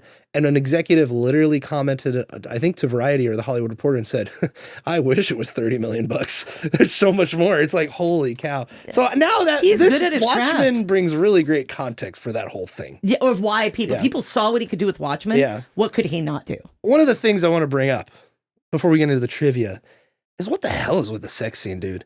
What is with Hallelujah? We have to What? talk about I just want to know, what were the editors thinking? I think it was juxtaposition. Okay. I think what it was supposed to be is the Human connection. Yeah, human connection. Human connection. There we go. Human connection, but also the absurdity of like finding connection in a world that's on the brink of Armageddon. That it's almost the end. And so the absurdity of this sex scene combined with the song that's playing sort of is almost like a symbol of the absurdity of seeking connection in a world that's on the brink of collapse. Well, and also- it's also like a sacred act, I guess you could say. Like Well, human because think relations, about it. If you know? God's not in the equation and Hallelujah is a beautiful song, but he questions whether God exists at all. There should be a meme that just shows this scene in the music playing, and it says like the quote from I think Songs of Solomon, like God said, "Have your fill, my children," or something like that. It's not the quote, but there's a verse that basically just says, "All right, kids, go for it." Yeah, go Like- for it. Like in the union of marriage, specifically. You know, one thing just that should be the meme. one thing I gotta say is I'm really glad that they didn't go for the I always forget his name. I cannot. It's okay. For what? Okay. C.S. Lewis. No. No. I think he's talking about The Leonard guy Cohen. the guy who covered Hallelujah, who the actually one made from it, Shrek. Yeah. who actually made it famous. Actually made it famous, yeah. Yeah, because they used the original in this film. Yeah. Yeah. Do they have it in the media trivia? I don't think so. Zack Snyder, the music is kind of like its own character in this. John Cale. Okay, he was There on we Shrek, go. Yeah. the first Shrek soundtrack in But- 2001, and it went big. And everybody was like, "This is a great song." And you know what? They really dropped the ball on the standalone release of the soundtrack because they didn't use the John Cale version for the soundtrack. No. It was in the film, but it wasn't in the soundtrack. Oh. It was like some no-name. Yeah, and it was just on the Shrek #1, the first Shrek. It was on the soundtrack once it was released, but everybody was like, "Oh my gosh, this song is amazing!" And it was like, But "You should hear the original." I mean, to be fair, like John Cale's version is like the basis for all other covers Yeah. of it. Yeah. Like because nobody really liked that song. Like it didn't chart well. Mm-hmm. And John Cale was like a Leonard Cohen fanboy Yeah. and actually like called him up And asked if he could. asked him like all because great. Leonard Cohen had like 15 different verses written for the song, and he would sing different ones in different live performances. And John Cale was like called him up and asked him for all of them, and so that he could pick his his favorites for his version. And like it's like the stylistic shift was like just right for the song, and it brought it what it needed to the point where now all subsequent covers of it refer back to John Cale's interpretation of it and not the original writers. But anyway, And in the Zack Snyder cut of Justice League, he has a woman covering the song. okay. And in the it was one trailer, of his he uses daughter's the version favorite. from Watchmen. in the trailer. in the but what's funny too is near the end of Leonard Cohen's life, he kind of had like a sort of like a touring revival where people were like suddenly gave a crap about him. So Yeah. he was like touring and doing doing concerts again, and like in a bigger capacity. Yeah. And in that period, he actually started performing Hallelujah more like the style of John Cale than his own way. So it kind of shows you how much impact John Cale's interpretation had on it. But anyway, what I was going to say is I'm really glad that they didn't go with the John Cale version, even though it's the more iconic version. Yeah. I'm glad they went with the original for this scene because like It fits better. it fits better. Like, even though John Cale's version is superior as a song by itself, like, man, that would have been weird. That would have been weird. That would have been really high pitched voice. You know, just going I over was this. thinking. I heard there was a secret chord, and these two people are just going at it. Well, I was thinking the other day, since it's set in New York, what would it be like if Seinfeld was in New York? Like, how am I supposed to do anything? Kramer comes in. Did you see what Dr. Manhattan's doing? He's walking around out there. Did you see what Nixon said last week? And Jerry's like, how's a man supposed to feel self-conscious when somebody won't even cover up his junk? Speaking of junk, there's a point in this movie. So I want to get into it. So, for context, Okay. here's my case, guys. Hear me out.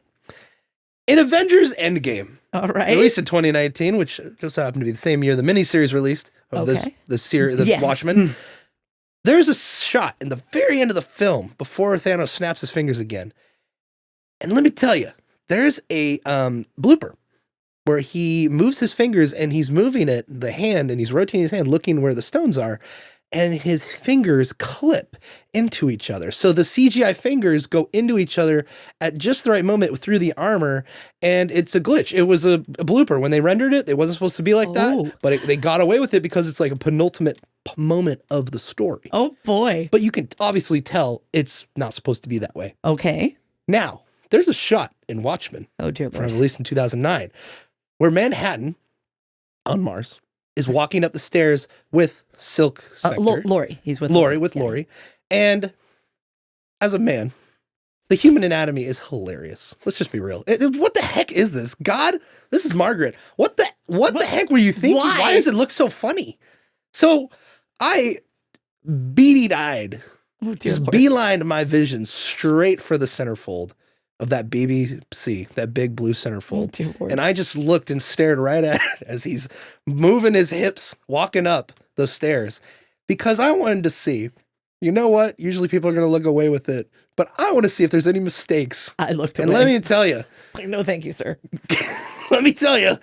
Speaking of Thanos' fingers clipping to each other, that thing that's dangling in the middle was going into his thighs, bro. It's going side to side, and it's clipping. It's going into his thighs. Like, it's not supposed to be doing that. That's not a real blue radioactive body. That's unrealistic. There you go. And the fact that it's on Mars is even more realistic. Unrealistic blue immaterial body standards. There you go. So, like, I saw it. I'm like, that's a blooper. Good job. It went into each other. What the heck? Come on, guys. Well, you know, it's like Dr. Manhattan. Even Avatar didn't have this problem. He's like, and it came out right after He's this. like kind of immaterial, you know. That's true. He's a little of the atom, you know. He's a little malleable. He doesn't really have like a physical body of flesh. It's more like his body is more like just kind of a manifestation. Well, because he was disintegrated and then he rematerialized. First, I think with a circulatory system, then a skeletal system. Yeah, it's like in bits and pieces. It's really cool. In the comic, like he starts to come back together. Yeah, but it's like, but also he doesn't really like, at the same time, he doesn't really have a concrete body necessarily. True, because like, so maybe he can just phase into himself. You know, it's just. I don't know. I thought it was interesting. If you want to go out and watch this film just for that, I'm not going to judge you. Oh God. You know, there's something to the idea of, when your bits and pieces are allowed to swing freely, there's a certain comfort to that, right? True. You know, it feels nice, right? Yeah. It doesn't. Look at Scotland. Why do you think they have kilts and not exactly? underwear? It doesn't feel good to have your bits constrained, right? So maybe Dr. Manhattan is just taking advantage of his abilities so that his bits aren't constrained. I also think he's so disassociated from caring what anybody thinks. That's why he doesn't put clothes on. That's true. Like at parts in the film, he puts clothes on only when the military tells him to. It could also be like a kind of pseudo meta commentary that Alan Moore had put in there for the character, being like, "Oh, well, the famous artist thought the human body was the most beautiful thing." The Greeks thought the perfect form was so. The like, form. let's kind of embody that in him. Also, he embodies also the atom, which is another whole meta thing too. Another god we worship. Another god we worship. Yeah. So it's like just wanted to throw it out there. Oh, dear the Lord. big B, the big blue centerfold. I'm just like, Snarp Fangle sir, put on first. some pants, okay? I don't think we've ever talked about BBCs on this. No, I don't think we on have. this podcast before. We have not. Beautiful Bibles. Yeah. I'm glad I was here for it. Thank you, gentlemen. Before we get into the trivia, did you guys at all watch any of the miniseries released in 2019? Yes, I watched the whole thing. I didn't watch What's it about? It's a continuation set several, like 20, 30 years, 20, Whoa, 20 really? or 15 years after Ozymandias does what he's going to do, and Ozymandias has been kept prisoner and in this place, and you think they're all robots. Dr. Manhattan comes back, but as a black man this time. What? And Real ends up baby. getting together with somebody's child. Because it's like 20 years later. Dude, it's really weird. It's so weird. No, they're adults. They're consenting adults. Okay, but cool, I mean, cool. But I mean, it's a very meta, postmodern, and then like these weird right-wing people have taken up Rorschach, because in the end of the movie, we see Rorschach left a journal. So they're like the KKK and they wear Rorschach masks. It's very weird. Yeah, I'm just going to tell you that. Because I remember I bought it randomly on Amazon. It was like a glitched price for $7 for the whole season. Yeah. It's not a bad series. I was just at the Chico, speaking of which, I was just at the Chico used library, or used bookstore downtown. And they had, somebody donated Zack Snyder's Justice League on Blu-ray, and it was like $7. And I'm like, I already have this, but man, what a deal. Yeah. Like, yeah, I know. No, and so the series is very pretentious. I think it's worth one watch if you like this. It doesn't in any way, shape, or form echo Zack Snyder's vision, in my opinion. Okay. But I do think it's worth a watch. Most HBO shows, even if you just watch them once, it's quality. they are HBO for a reason. They have money. True. Yeah. And actually, Jeremy Irons plays Ozymandias. Really? Yes, That's it's very cool. It's very interesting, and it's a very interesting take on it. But it's more a commentary on our current political development and how people can take something from a certain period in time and run with it. See, and that's the thing too. Speaking of politics and Alan Moore, like you gnome. like Gnome. God. it does not surprise me at all that an Alan Moore adaptation has extreme right wingers taking up Rorschach's ideology. Like that just totally Makes a lot of tracks. sense. Well, and I feel like to segue to V for Vendetta, they tried to make the political stuff Alan Moore was talking about in Margaret Thatcher's time in the 80s in Britain, and they tried to make it applicable to 2006. And you could just kind of tell, like, oh, you're just trying to shoehorn current ideology in here. And you know what I mean? And It's like, and I really feel too, that never comes off as authentic. Yeah. It just doesn't. You know? Well, I agree. Even though, like, looking back at it now in the current time we're in, it does kind of speak to where we're at. But that's just another discussion entirely. Yeah. I think it's just cool capping this discussion off with Watchmen that it's really interesting to just appreciate this for what it is. And even though I have squabbles with the ideology and the way it's portrayed on screen or whatever, but like, honestly, like, it's a dang good piece of media. And they handled it really well. It really is. And we didn't even go over like the action sequences. The whole prison sequence is amazing. Oh, it's beautiful. And could be its own movie in itself. Like, oh my God. I think David said, So you know, good. this scene when they're breaking into the prison and freeing Rorschach really could have been very campy, but the way Zack Snyder films it, its action is on the edge. And watching Rorschach totally boss his way through the prison system. Without the mask. Without the mask. So cool. And he even says, give me my real face. Yeah. Because this thing you see is not my real face. My real face is the mask. And I mean, he kills an inmate by throwing boiling oil on him. Yeah. Another inmate is coming with his two thugs to kill him. And like he basically uses every tactic they have against them until he kills both the henchmen. And right as they're getting ready to take him out of the prison, he's like, I have to use the men's room because the guy went in there to hide. And all you see is visually, so cool. You don't have to see him killing him. You just see the door swinging open and shut. And every time it swings open, Rorschach takes a step closer to this guy and closer to this guy until finally when he leaves the room, all you see is water and blood come out from under the door. And it's cool. It's beautifully filmed. I mean, Zack Snyder is a master of his craft. Yeah. And I really recommend that we need to do Dawn of the Dead. I do. I want to see that. He's, I mean, even though that movie is nihilistic Two in Zack itself, Snyder zombie films. beautiful. Dawn of the Dead and it's so forgettable. I forgot what the one he did with Dave Bautista is. God, I can't remember. Oh, I can't remember either. Yeah. I went to see it in theaters. I liked it, but I can't remember what it's called. But anyway. Yeah, okay.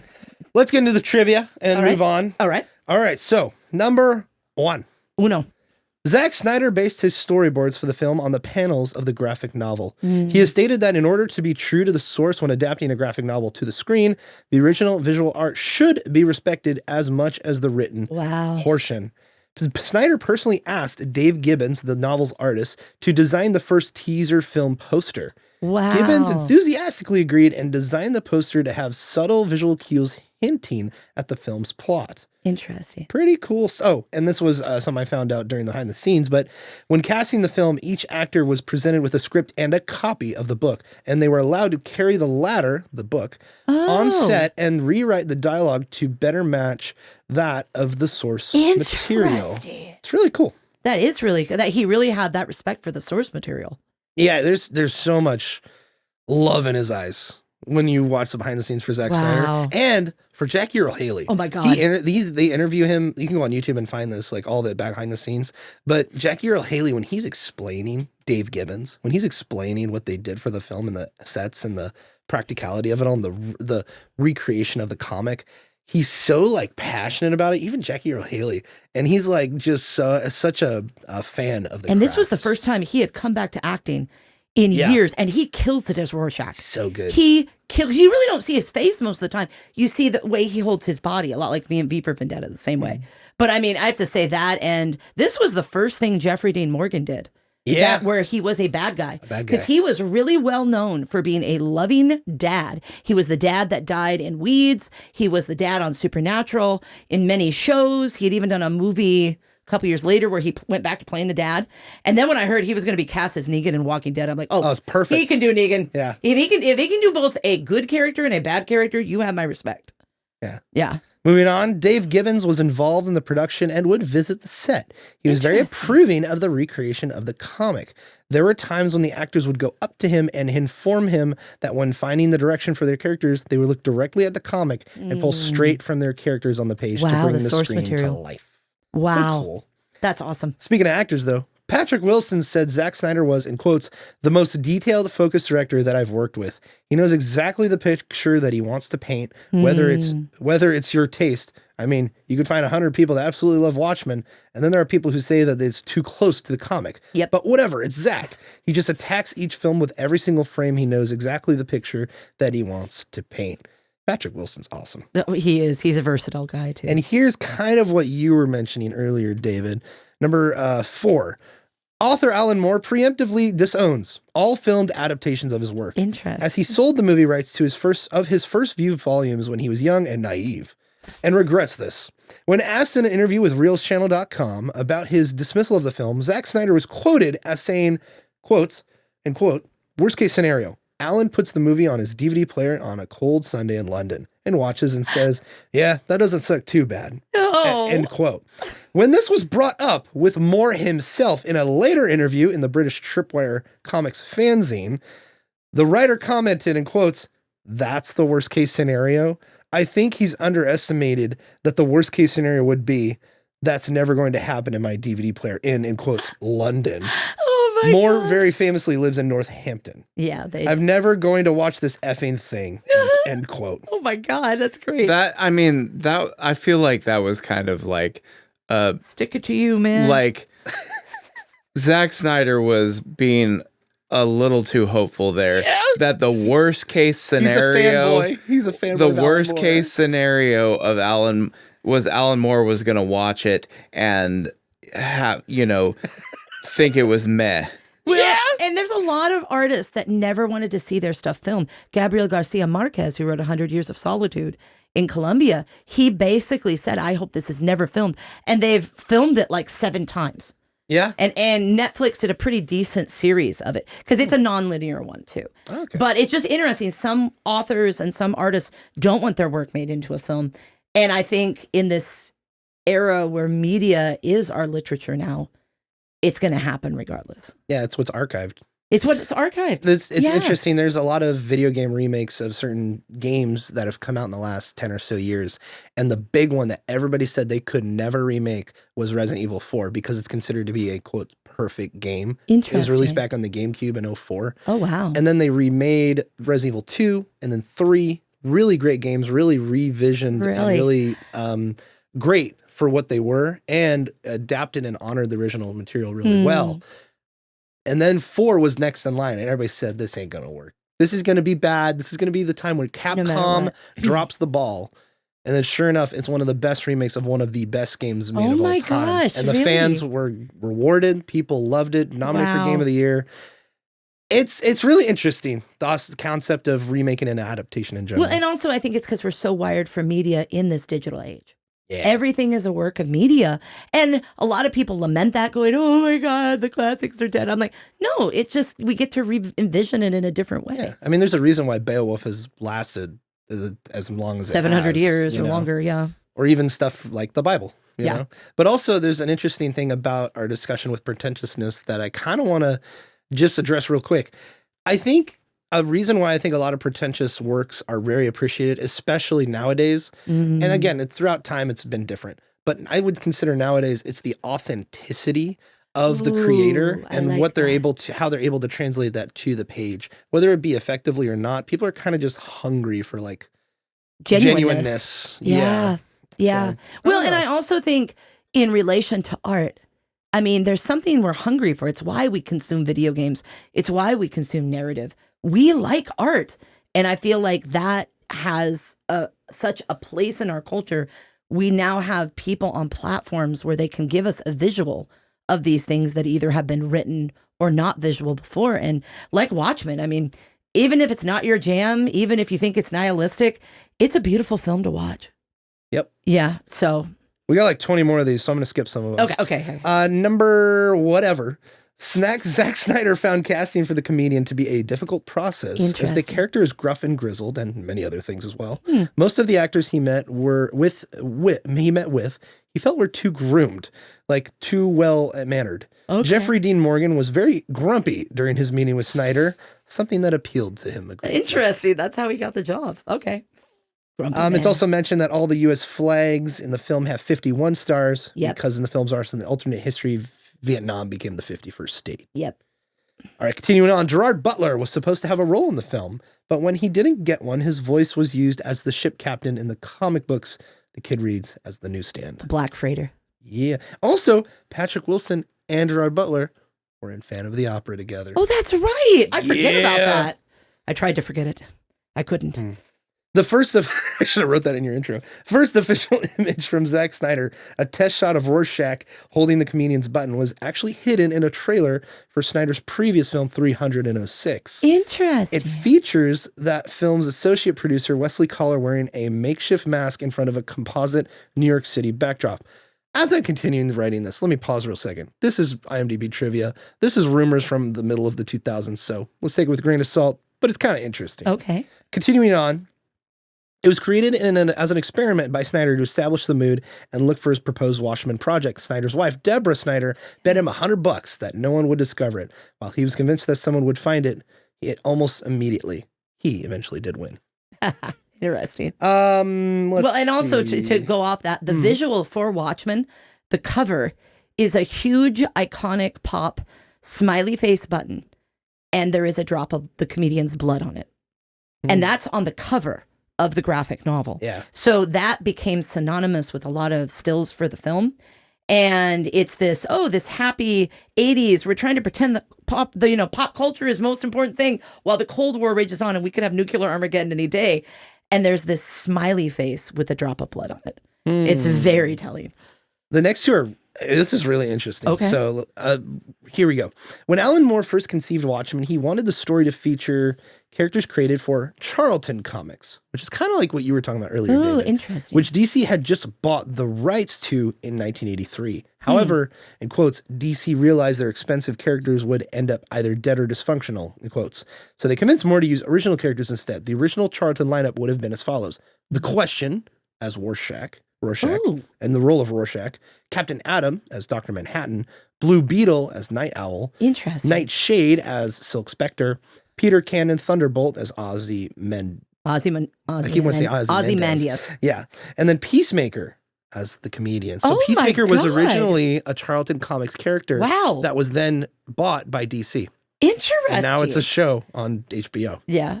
I love America so much. I'll kill every man, woman, and child. I'll kill every man, woman, and child to protect it. All right, and this will be one of our last ones here. But in June '96, Wizard magazine, that's so Wizard, Annie, published its casting choices for a Watchmen film. This was in 1986, by the way. So here we go. David Caruso as Rorschach. Oh my God. William Hurt as Night Owl. Dennis Farina as the comedian. Robert Redford as Ozymandias. Oh my God. David James Elliott as Dr. Manhattan. Of course, Demi Moore as Silk Spectre. Yeah. Roddy McDowall as Moloch, and Anne Bancroft as Sally Jupiter, and then finally Charlton Heston as Hollis Mason. Oh my gosh. Okay, Wizard Charlton magazine. Heston over my cold dead fingers. God. I mean, president of the NRA later. He was still Charlton Heston could have been a good Hollis Mason. Yeah. The scene where he goes out in the end because of the thugs attacking him, but he still goes out swinging. He goes out swinging. So dope. Oh. Dude, Charlton Heston would sell it. Yeah. Who would direct it though? In the 90s or in the 80s? This was 96 when they 96? Oh, okay. When the Wizard magazine had that. Yeah, I don't know. The famous Wizard magazine. Yeah. Who I'm thinking probably Tim Burton, maybe. Yeah, it would have gone to someone that wouldn't have had the vision Zack Snyder did. Yeah. And I really think like when you look at Zack Snyder's vision, who directed The Crow? There's no reason to have a remake. Who directed The Crow? Because it's so well. The Crow? Or no, The Fly. Who directed The Fly? Oh, that was Cronenberg. Cronenberg might have been the pick. It would have been it would have been like dark. The comics, very dark, very dark. No Hope. The first trailer for the film, which premiered with The Dark Knight in 2008, sparked so much... I remember that trailer, too. Oh, God. Sparked so much interest that it sent the graphic novel back into the bestseller list, and Barnes & Noble bookstores reported selling out of the novel. They couldn't get enough of them. Nationwide. That's crazy. And I had just read it because that was the year Jeff did his dissertation on that. So like, oh, cool. You were ahead of the game there. I was ahead of the game, and then when I saw it, I'm like, oh, it's Watchmen. Oh my gosh, and Zack Snyder's doing it. It looks great. Speaking of Tim Burton, he was at one point interested in directing the film with Johnny Depp as the comedian. Of course he did. This sounds like some BS IMDb trivia. It does. That does not sound. I mean, if Tim Burton did do a Watchmen film, it would be Johnny Depp as the comedian. Yeah. And Helena Bonham Carter would have been so exciting. Okay, last two. 3 Bob Dylan songs are used in the movie. The Times They Are Changin' for the opening credits, All Along the Watchtower near the end, and Desolation Row for the closing credits. All 3 songs were referred to in the original graphic novel. Interesting. The Times They Are Changin' is the only one where the Bob Dylan version is used, and the other 2 by Jimi Hendrix and My Chemical Romance. We had talked about the Jimi Hendrix one last night. The other night. That was very interesting. And finally, Sir Christopher Nolan, I keep forgetting the surname. Oh my, yes, he got knighted. Called the film a masterpiece made 10 years too early. Wow. Because imagine if this came out in 2018, right after Logan came out. Yeah, this came out in 2018. Man. This would have been hailed as like the best movie, the greatest film of the 21st century. Yes. Yeah. But it's just funny. He was ahead of the game. Yeah. But I mean, what's neat is you look at it now, and it's 16 years later, and it still holds up. It does. And I feel like that's the pretentiousness and the art. If you make good art, it'll stand the test of time. It transcends that time. Just like the incredible Mr. Limpet. Oh, dear Lord. All right, let's get into V for Vendetta. All right. And we'll close out this podcast. Okay. Welcome back to 2 films. We just got done with our spoiler cast for Watchmen. It was long. And now we're going back to the 2 films. It was a long one. Like, we did that last week with Night we did a podcast. We're doing a podcast for a 3.5-hour movie. Oh my God. That's true. We had to give it some so time. deep. So packed full of so many different things. Oh, yeah. Like, this is going to be a long one. Yeah. All right, last film, guys. V for Vendetta. Here Here's what it's about. In a dystopian future where books are burned, independent knowledge is banned, and Mrs. Roberts never got married to Mr. Thatcher. All because of the St. Mary's virus, that is. We follow a masked anarchist who is strategically planning the downfall of a totalitarian British state while on the run from the state police, all while trying to care and or indoctrinate a young woman. Directed by James Teague. I'm going to say Teague. Miss McTeague? He was the AD on the Matrix films. It was, that's a Scottish name, so McTeague. I think. McTeague. That does sound right. Written by, at the time, the Wachowski brothers. Yes, they were men at the time. They were men at the time. Oh, speaking of which, dude. Oh my God, here we go. Oh my God. Wikipedia. Oh, Dead Name City, baby. No. That's what it should be. No. Wikipedia is so stupid. It's so dumb. Lana Wachowski, when her brother, they're reproducing a quote by Joel Silver, the producer, talking about, and I think this was like, this ended up being fake too, but Lord. It like Joel Silver was relating a quote by what's his face, Alan Moore, supposedly talking to the then Larry Wachowski, and it turned out to be fake, and Alan Moore is like, I never said that, bro. Okay. But Wikipedia is, reproduces this because it appeared in an interview with Joel Silver, because that's where he said it. So they reproduce this, and when it gets to the point where Alan Moore supposedly talks about, I talked to Larry, they put Lana in brackets. Oh my God. Brackets. Over it. Or like when he says, and we talked to him, and then it says in brackets, she. It's like, come on, guys. In this one, they didn't even have Larry.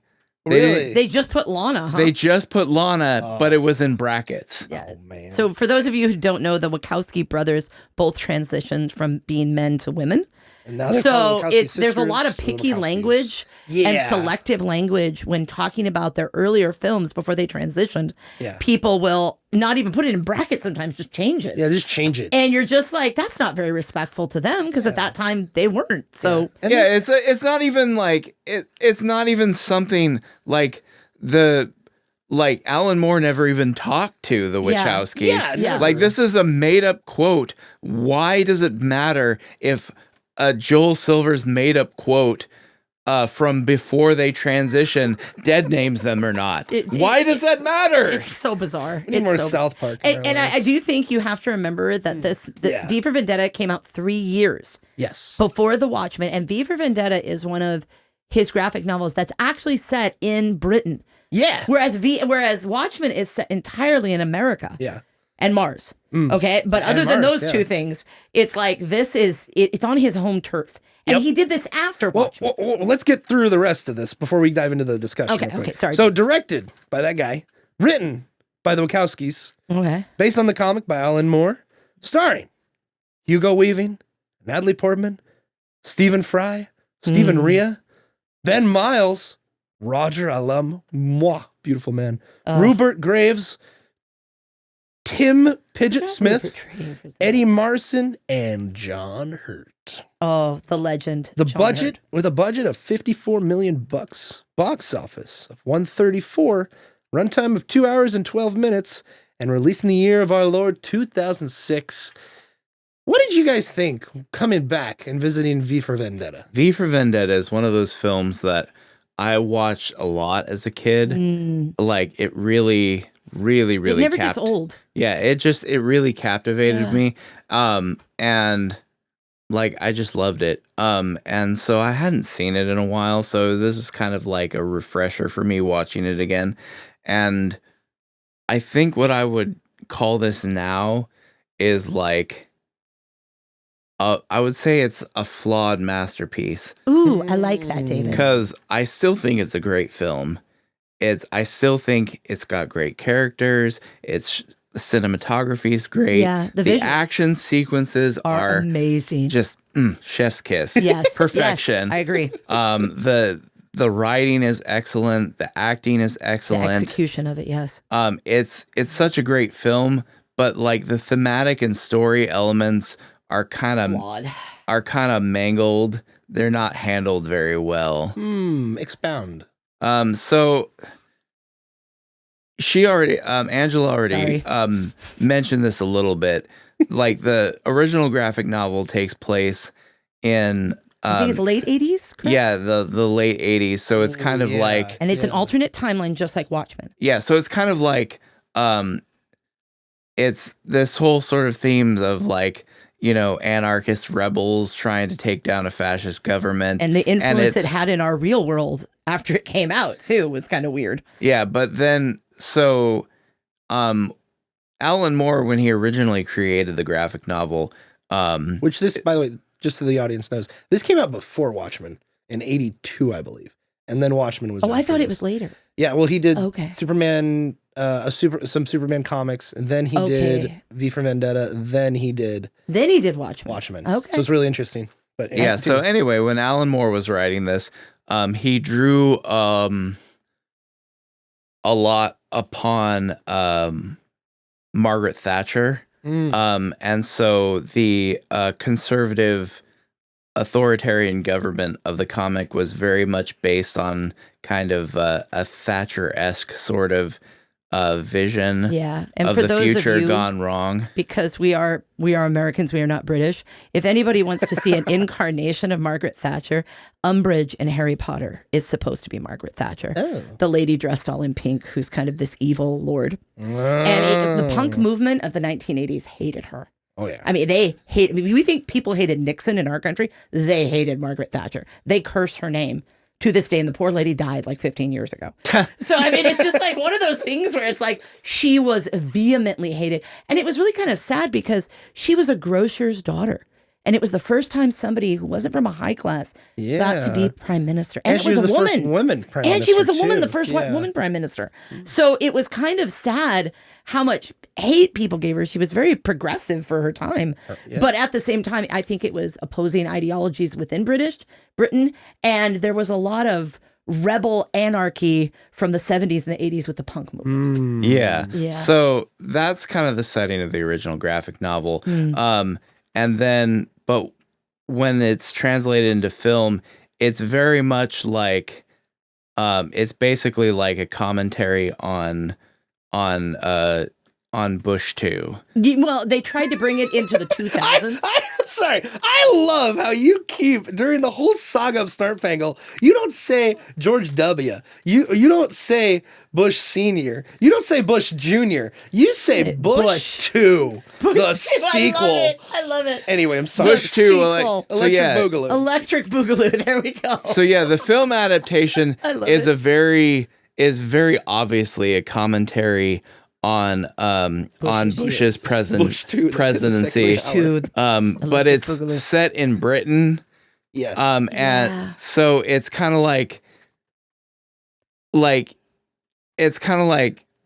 you know, it's one of those things, like it kind of undermines the whole story structure just because, like, it doesn't make a whole lot of sense that you're going to critique Bush in a story that's based in Britain.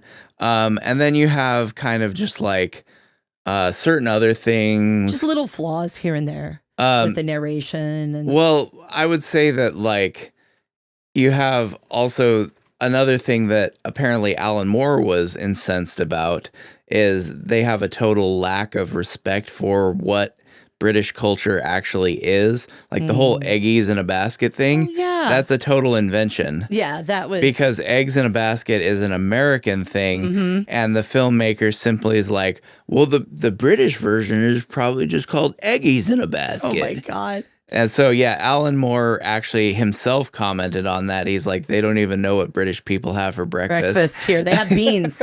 They have beans for breakfast.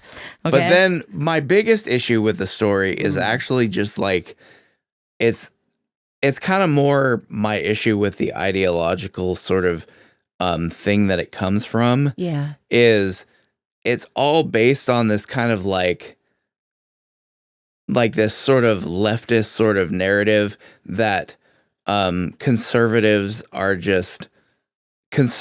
really just Abusers. like they're like fascists. They're like on their way to becoming fascists. Yeah. Essentially. Yeah. I share that same sentiment when watching this film because it does come off extremely that way. However, I would have to say that with this film specifically, it's funny. I didn't have as much issue with that as I had an issue with where are all the Christians that are locked up? Like, because they say there's so many people that are locked up for the religious beliefs. Yeah, like they the don't Muslims. they mention Muslim. They don't mention Christianity. Well, that's they the don't thing. mention Buddhism. That's the thing. It's coming from a leftist perspective. So the government in this movie is like a Christian nationalist government. So that's why they're not locking up Christians. That's why they frame Muslims for the illness. for the virus they outbreak. Even change. You can look up. That's why they make having the Quran a illegal. punishable by death offense. Yeah. Is because it's supposed to be this like Christian nationalist authoritarian government. And then I have my final critique with the story. Go for it. Is just, man, the character of V is great, but really it's all it is like it's like a leftist LARPing fantasy. That's what his character is. That. His character is not realistic in the slightest. There's no way that a man who went through the things that he did in the film would turn out that way. Yeah. Would become like this brutal killer, but also, you know, with great respect for democracy and the sanctity of human life and, like, you know, thoroughly cultured and wealthy. I mean, basically his character was kind of like supposed to be a take on the Count of Monte Cristo, which is mentioned, is mentioned in the film, but this takes it kind of to like an absurd degree, almost. So it's like there's no way that such a character would ever actually like come to be from what he went through. It's just this thing. This is what like leftist activists see themselves as. This is the kind of character that they fantasize about being. That's why he's written the way that he's written. See, in both, I read the comic after I had seen the movie, about 10 years after I'd seen the movie. Well, no, less than that, about 8 years after I'd seen the movie. And I haven't read it in like 13 years, so it's been a while. But I have to say, one of the things that he reminds me of is he reminds me of Rorschach. He's a high-functioning sociopath. And Evie even says when she meets him, are you like a crazy person? Because he's spouting Shakespeare. And then he goes into this alliteration with V's where he was, the Verenskius, he just keeps going and going. And he does come off as crazy. You'd have to be crazy to kind of do the things he's done. I feel like his motivation, both in the novel and the movie, is because of what he lived through. He has this ideology, but I feel like they tried to shoehorn some things to make it fit the 2000s instead of it being like Thatcher's government. You know what I mean? And Alan Moore's work is very interesting. Evie is way more effeminate in it. She is not some girl boss. She's a lot stronger after what she goes through, but she's a lot more feminine. And like he even makes a comment. You're talking about in the comic? In the comic. Okay. She's a lot more girly. Well, she's also 16, I believe, in the comic. Yeah, she's a lot. She's younger than him. She's underage. Yeah. So, I mean, it is one of those things where the adaptation was definitely tried to be. We gotta sanitize it. Yeah, well, we gotta also Americanize tried to it. make it fit 2006. And that's the thing. Is like I said, I say this is a flawed masterpiece because as much issue as I have with their characterization of V and how it's not realistic in the slightest, he's still a great character. Yeah, he's fun to watch. You know what? He's still a great character. And Hugo Weaving kills it. Oh man, perfect. You never see his face. No, you just see his body language. Yeah, and we were talking this right before, Ange, about this very thing before we started recording. And it's interesting. I was watching behind the scenes, and the lighting director was very specific with the director about, hey, like, don't worry about if we can't see his face, because I have ways of making the mood with the lighting to change what he's thinking, as well as the delivery of the voice of Hugo Weaving, which was all recorded in post. Yeah. He acted it out on set, but they had to re-record every line of dialogue because of the mask. They were going to try to do a mic thing in the mask. Didn't work. They just re-recorded it all, and he gives one heck of a vocal performance in post. He's fantastic. So good. I actually found...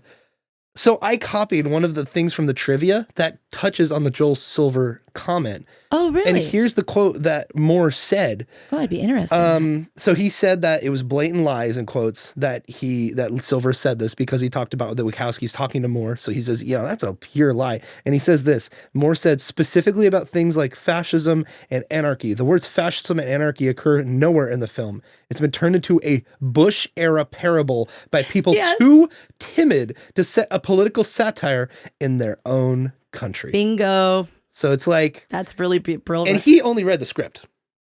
He didn't watch the movie.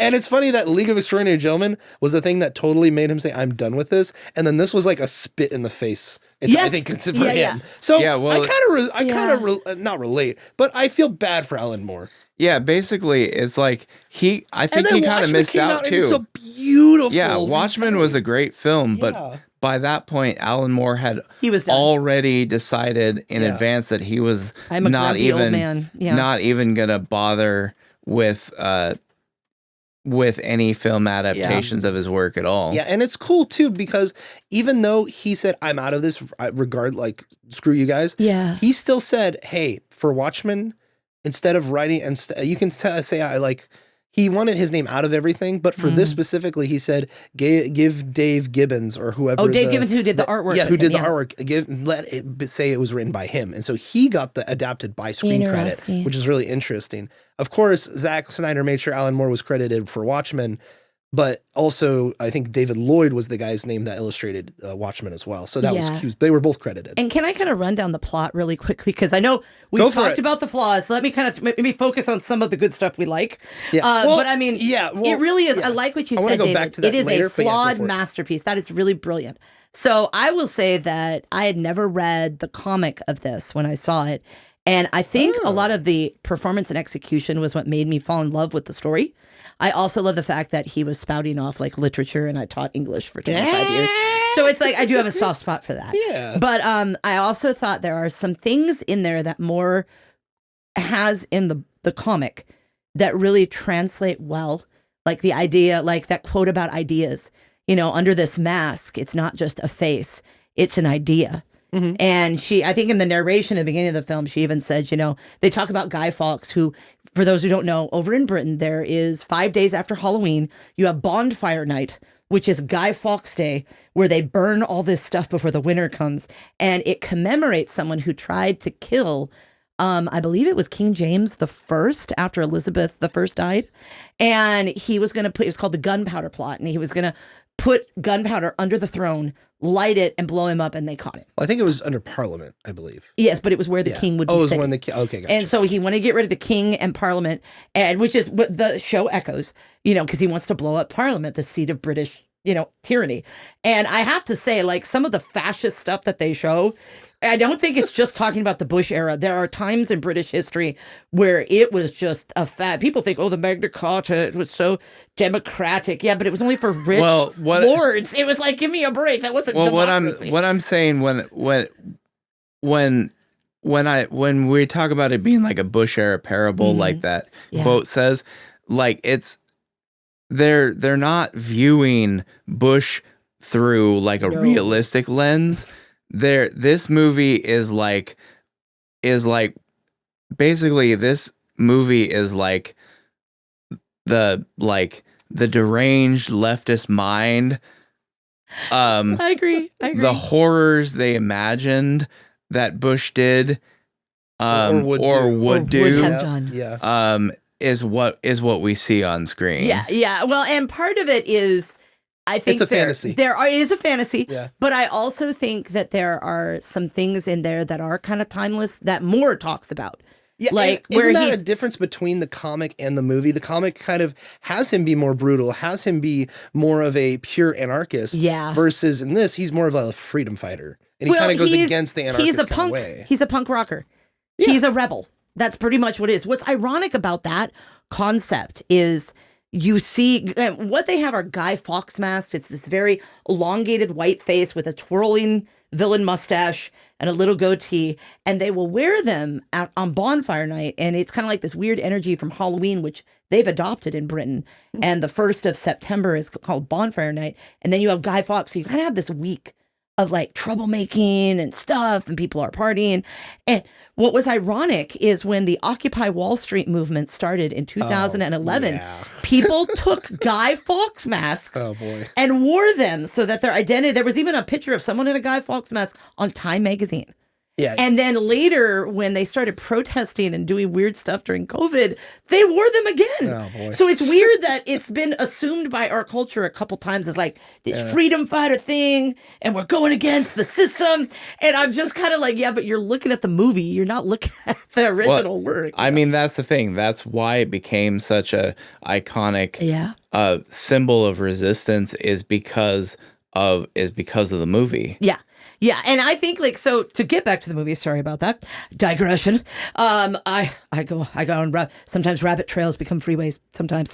Yes, and so basically it starts off with a girl who's watching the news and America is starving. So they send a shipment of, I believe it's corn, which was originally one of the colonies things that mercantilism would collect. And he said, you know what I think we should do? I think we should dump all this food because people are starving all over the place. Britain's fortified themselves in this dystopia and they have enough for their citizens, but like no one gets actual butter. And later he's like, yeah, I stole this butter from the chancellor's personal shipment. She goes, I haven't had real butter since I was a child, you know, because there's just not enough food for everybody. And he said, we should dump this in the bay, just like they dumped our tea in the bay in Boston. And so it's kind of this, And you see that it's kind of a bad thing. People are starving, and she's supposed to go meet her boss for dinner. And when she goes out, you're not supposed to be out after curfew. And these kind of sleazy guys catch her. And before they're supposed to assault her, he comes in and rescues her. But he's not like this good guy. It's like he's a Rorschach character. Yeah. Yeah. And he basically kills these guys and saves her life and says, "Do you like music?" And takes her to the Old Bailey, which is their original courthouse. And the 1912 Tchaikovsky Overture starts playing. And then he's like, "Listen to that." And fireworks start to go off. And all of a sudden, the Old Bailey explodes. He basically destroyed their seat, one of their things of government that's supposed to be about justice, because he's trying to make this statement that you are not just. You've become this other thing. Yeah, and the whole thing about, I don't want to skip right to it, but the whole aspect of his actions in this film compared to Rorschach, what's the difference between these two characters? Because they seem to be somewhat similar, but I feel like in this movie version, it's somewhat different from the comic. And is there any like, are they the same character in the comic? Like, I don't use. You've read the comic. I feel like Rorschach is a vigilante that goes out on the streets every night to see what's going to come his way. Yeah. V is a more mastermind, where he has this plot that gets set into effect, and it takes a year from the time he meets Evie before he actually blows up Parliament.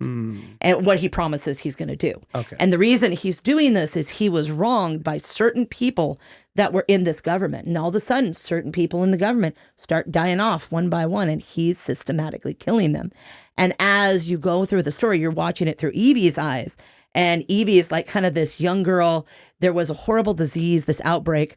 Her brother died of it. The parents protested. COVID.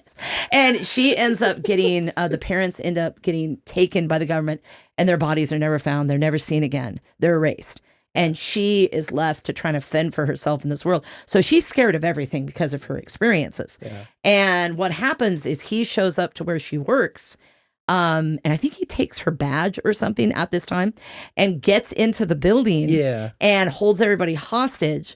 And she helps him escape and gets hit in the head. And instead of leaving her there, they're going to kill her. He takes her with him, but he says, "You can't go anywhere. You have to stay here. You're basically my prisoner."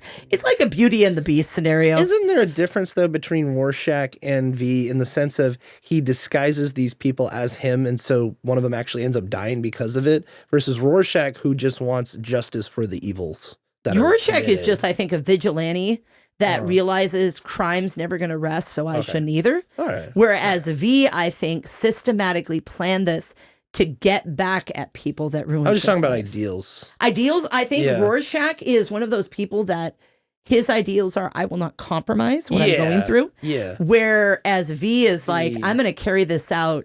Yeah. And it doesn't really matter how many people get killed in the process. Almost like Ozymandias. Yeah. You know, he almost has that sense of like, I'm masterminding this. I'm puppeteering this. Yeah. And I think along the way, he comes to care for Evie as much as he can. But I think it's very interesting because when the narration starts in the beginning of this film, they show Guy Fawkes going to do the gunpowder plot. He gets foiled and he's getting hanged, and there's a woman in the crowd crying. And she said, but the thing about ideas is ideas don't bleed. They don't die. They don't feel pain. And she says, I wasn't in love with an idea. I was in love with a man. Which is along the same lines as the end of Watchmen, where we find the Journal of Rorschach and that kind of thing. Carries on those ideas. Yeah, the idea. Yeah. Well, and that is such a beautiful point. There's one point at the end which eventually kills him. He goes into this battle with all these government officials, and the fight scenes are just a masterpiece to watch. It's just fun to see how they're filmed and how Hugo Weaving, like his voice just carries it off. His body language carries it off. I mean, he does a great job. You never see his face through this because V, the criminal, is burned over almost, what do they say, 95% of his body was severely burned when she's doing the narration. I was watching this last night. And he's so disfigured, he wears the mask. At one point, he's making the egg in a basket for her, and she sees his hands for the first time, and they're bright red. So that's not a British, food? No, it's like corned beef and cabbage. Corned beef and cabbage is not an Irish dish. It was an American dish. When the Irish came here, they wanted the cheapest cut of beef they could find. They had to go to the Jewish sector of New York to get it. And it was the brisket, because the Jewish people, because it was so fatty, would brine it to preserve it and then cut corned beef on sandwiches. And so they went, and that's where we get corned beef and cabbage. It's an American invention. So there's a lot of weird things, you know, like chalupas. A chalupa is a canoe. It's not actually something from Mexico, you know. No, chalupa is a Mexican dish. Not Just not our American way of doing it. Not the Taco Bell chalupa. But a chalupa, there is actually... I've had authentic chalupa. It's pretty dang good. There is actually Mexican chalupas. Yeah. But I always remember Mad TV, there was a character, he goes, do you want a chalupa? A chalupa is a boat. Do you want me to get you a boat? And I think of that. But there's a lot of things in America we've kind of made our own. Like, it's weird. Halloween has been exported. Let's not get off the subject. Let's continue on. Action. Okay, let's talk about the action. So, like, the action, of course, this is the guy that was the AD on the Matrix trilogy. It's really good. There are some parts where I'm like, it's a little of its time because of the Matrix, because 2006. Of stuff like Ultraviolet and 2006. The way they slow things down. The movie Dead Alive, all these kind of movies that came out around this time where it's like just copying the Matrix. I think though this doesn't have the music though from the 2000s, like it doesn't do that. It's its own thing, and I think they handle it really well. Well, and it suits V and his fighting style, and it's cool that they bring that into this story. Well, I also think like what I was going to say is in that fighting scene, they shoot him. Yeah, you're talking about the end fight. The end, he goes, "It's my turn," and he kills them all, and as he's going to strangle Prothero, the last bad guy, he basically says, you know, what's under this mask is an idea, and ideas, sir, do not bleed and they do not die. And he kills him. And it's one of those things where it's like, you know, that is kind of timeless. I think that's what Alan Moore is talking about. There are certain ideas that even if you kill people, the idea goes on. Yeah. And I kind of agree with David, where it's like the sense of like, I do think that's important. I think that's very poignant that Alan is writing. I just think that the kind of shell they put it in of the whole movie and they rejiggering of it all, scaffolding kind of loses its authenticity in a way. Oh yeah. They, like David said, it is a flawed masterpiece because they tried to make it fit in this 2006 bubble, and it just doesn't hold up. And it's cool because it's like there's some things in this film that I was watching, I'm like, you know what, it's kind of cool. Like, I don't know the original adaptation, but the changes that they made I think are like interesting and kind of cool for of the time. But I think it's too, like, when you look at it objectively, it is to the film's detriment because it's kind of dating it in a certain way. Although when Roger Allam was doing the opening monologue on the news, I was like, oh, it's Britain of today. Okay. Yeah, pretty much.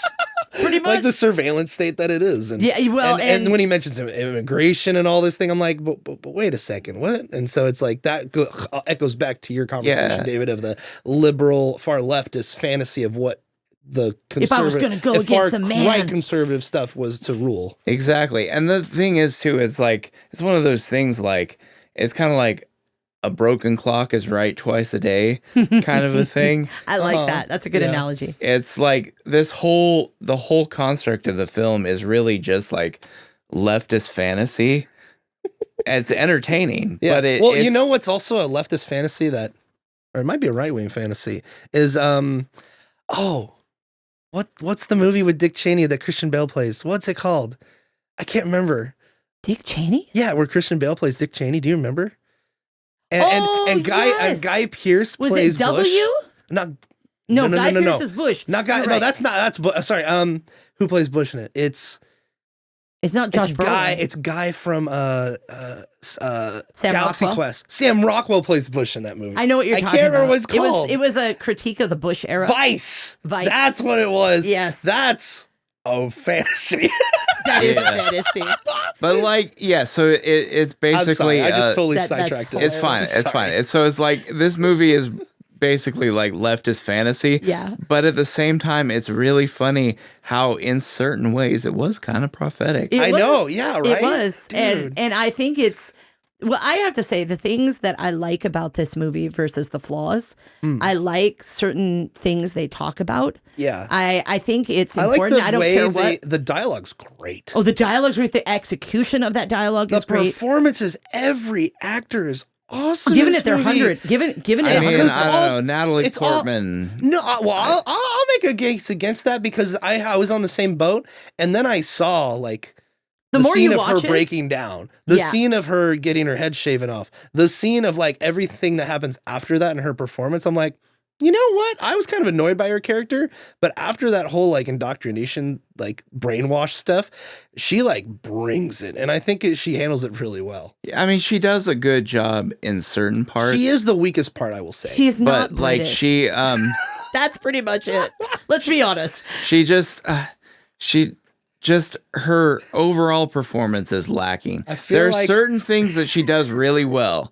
Yeah. Like when she's getting tortured Oh, yeah. and stuff. And she's like reading the story like she sells that Yeah. really well, but like for the normal dialogue stuff, it doesn't come off great. yeah. Yeah.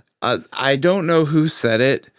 One of the reviews of this movie was like, it said something like, and Natalie Portman thinks that just standing there with her mouth open counts as acting or Dude, something like yeah, that. something crazy. But when you compare it to like Hugo Weaving, it God. does pale in comparison. Like Hugo Weaving is so He good sells in it. this. He's a And fantastic he's lead. doing all the physicality stuff. Of course, there's stunt guys, but like he's doing a lot of that as well, and it's so cool. And oh man, Roger Allam, Stephen Fry, man, I just love Stephen Fry They're so legend. much. John Hurt John Hurt. as the dictator. And not only is he the dictator, he's the dictator in the parody that Stephen Fry makes on the Yes, talk show. yes. And it's actually John Hurt doing that. I'm like, John Hurt, I miss you so much. And stuff like you see actors like Ben Miles and other things, like all these other British Oh actors. yeah, he's been in every. He's I in think Sherlock. Tim Signet Smith, who was in Sherlock Holmes as Yeah, well. yeah. Like all these actors are like theatrically trained. Most of them are theatrically trained, definitely on everything that All of them have done Shakespeare since the time they were Shakespeare, young. so much stuff from BBC. Like Yeah. they're very, very talented. And you can see like the casting director he's like, can I He get nailed this it. guy? And they're like, yeah, why Yeah. not? Yeah, Dude, yeah. speaking of Hugo Weaving, though, one thing I want to say is, you know what I love? He changes up his accent Yes. Yeah. very subtly for what character he's playing. Yeah. Like when he needs to pretend to be someone else. Like And it's really kinda like you hard. can tell it's him, But- it's like at first it sounds like a different voice, and Yeah. they're like, oh, that's Hugo Weaving. But it's like he does that just subtle accent shift for each different disguise that he puts himself in. It's so cool. Yeah. It's also crazy to think that he voices Megatron. Yeah, it is. That's so crazy, dude. Oh. Yeah, he's well, and I think it's interesting because the Wachowski sisters now have cast him in almost everything they've done, Yeah.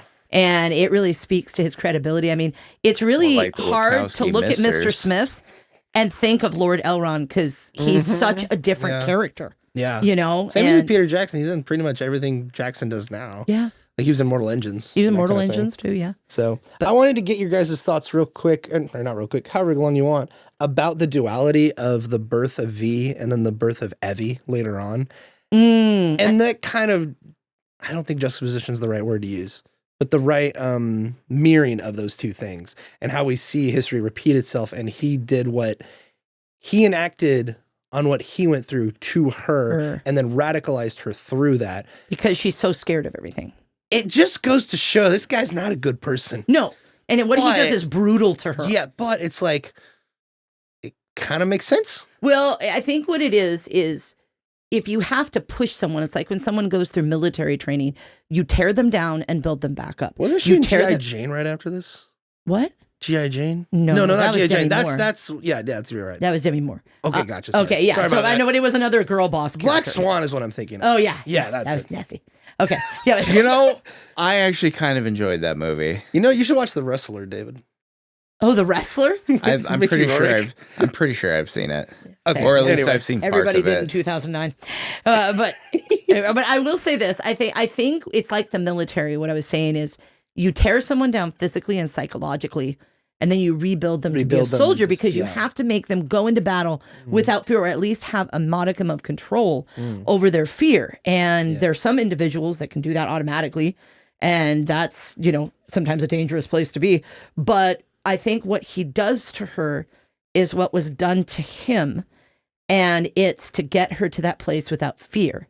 And I think it's interesting because it's very brutal. He's also, sorry. Continue. No, I was just thinking it's brutal because she's kidnapped and you think it's the government that's shaving her head and torturing her with water and doing all this stuff, but it's him.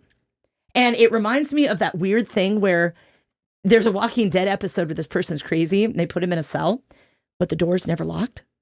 No one ever tries to open the door of a cell because they think it's locked. And basically he put himself in that cell.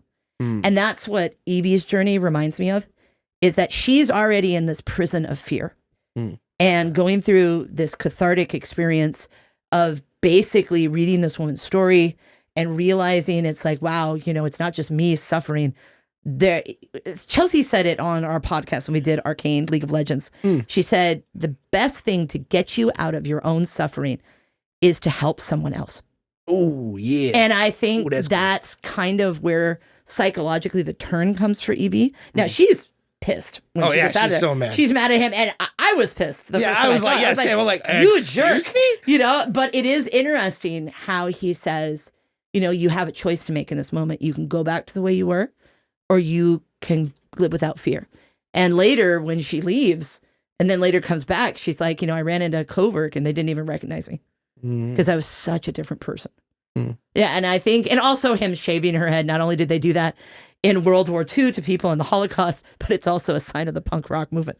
Yeah. So I was just like, in the novel, when they do that, it's kind of these punk rock, we're against the establishment kind of thing. And I think that's fine. I think every generation thinks they're edgy and thinks they're going to go against the status quo and all the fat cats that are in charge. I've watched this happen in the 90s. I watched it happen in the 2000s with Bush. I watched it happen in the 2010s with Obama. I watch it happen with COVID. And I'm just like, every generation thinks they're new and revolutionary. And I do believe, though, there are some things that have to change, and only drastic actions do that. I'm not condoning violence. I'm not condoning those kind of things. Totally. But I do think there are certain things in society, kind of like the civil rights that happened, where, okay, we're going to do these peaceful protests. And so many people got involved because they were like, this is wrong. So I feel like there are some times you do have to stand up. But I mean, what's interesting is this movie at the end, at the denouement, where they blow up the parliament, and you really have this touching thing about like when the inspector says, well, who was he? And she goes, he was my mom and he was my dad. And he was all these people I lost. And he was Edmond Dantes. And that's some of the good Alan Moore writing that's like come into this movie. That like I said, there are these things Alan Moore says, and I'm like, that's truth. Yeah. Because I also think whether it's about people being persecuted for a certain ideology, once someone loses their rights, they don't get them back. And in this current climate, I think that's happening on both sides of the aisle. People are losing their rights right and left, and nobody's saying anything.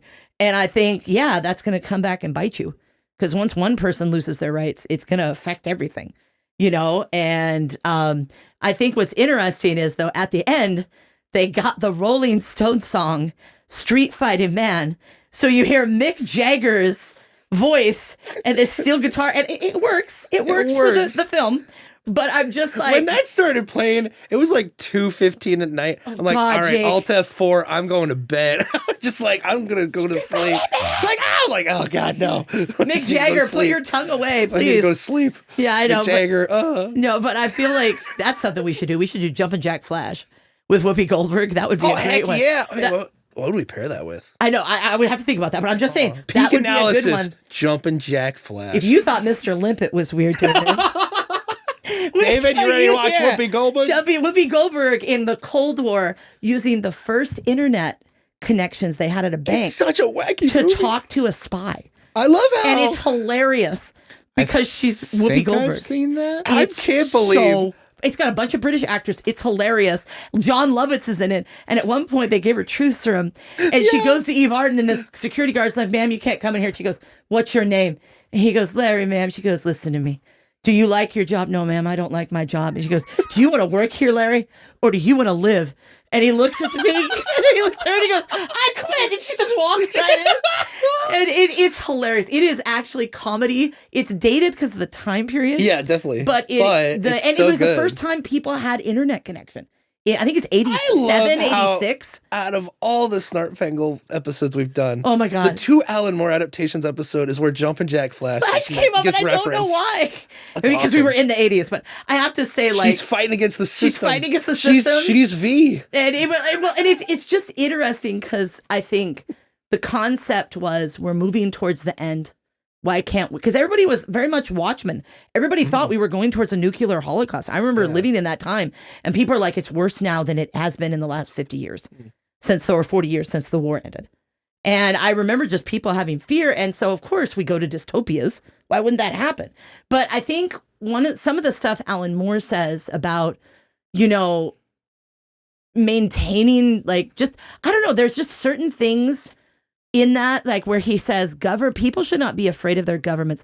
Governments should be afraid of their people. Yeah, I'm not too well intellectually prepared for this discussion, but I'm curious to see what Alan Moore's thoughts and inspiration was from 1984 for this comic, because it's an interesting take on that, but it's giving his own spin to it from his, be it liberal perspective, but it's a cool take, I would say. Well, I also think you got to realize everybody was rereading Orwell's. Well, with Orwell's 1984 coming up, the date Orwell said this is going to be a dystopia, it was very much on the cultural consciousness. It made an Apple commercial out of it, where somebody throws the hammer and, all the workers who have no color are freed. Why does she have running shorts on? Why does she have shorts on? I have no idea, ma'am. Wear a bra. Freedom. But I mean, it's one of those things where, you talked about Big Blue. It's like, oh, no, man.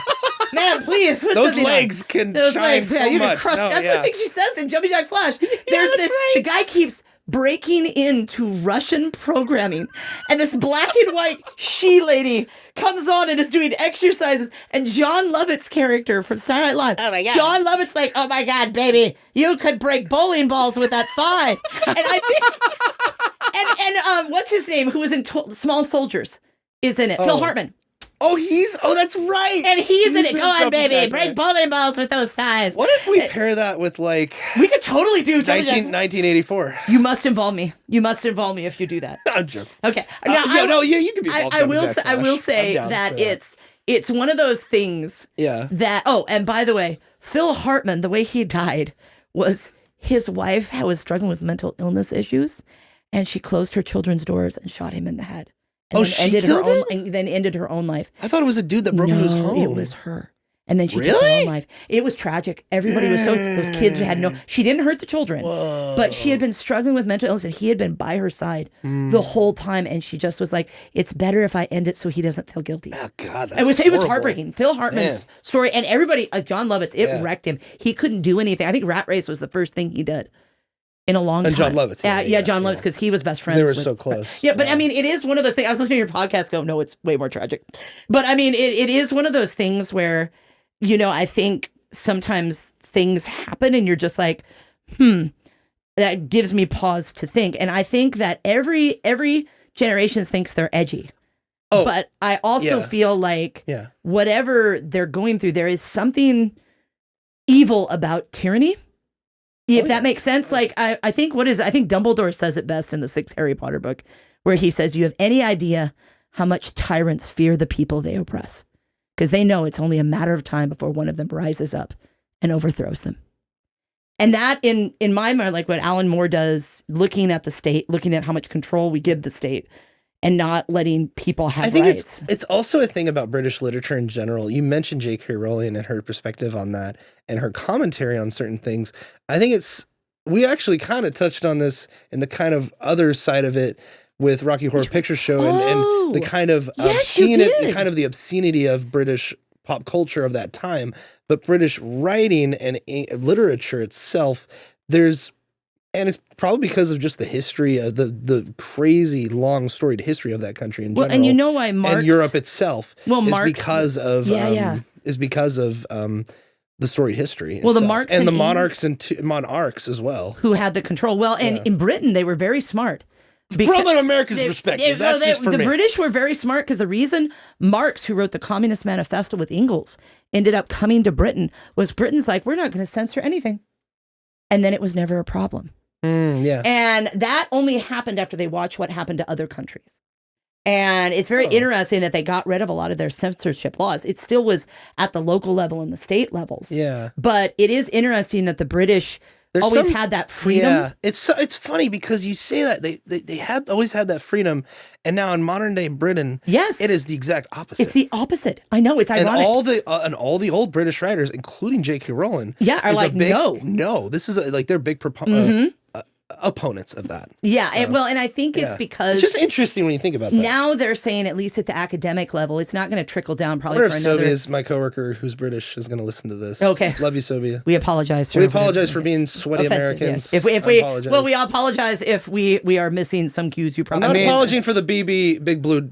No. That has nothing to do with I'm not this. apologizing about that. I have to say, go for it. Any criticisms that we make of British folk, it comes from a place of love. Yes. It's a time when who reads the stuff Alan Moore would incorporate?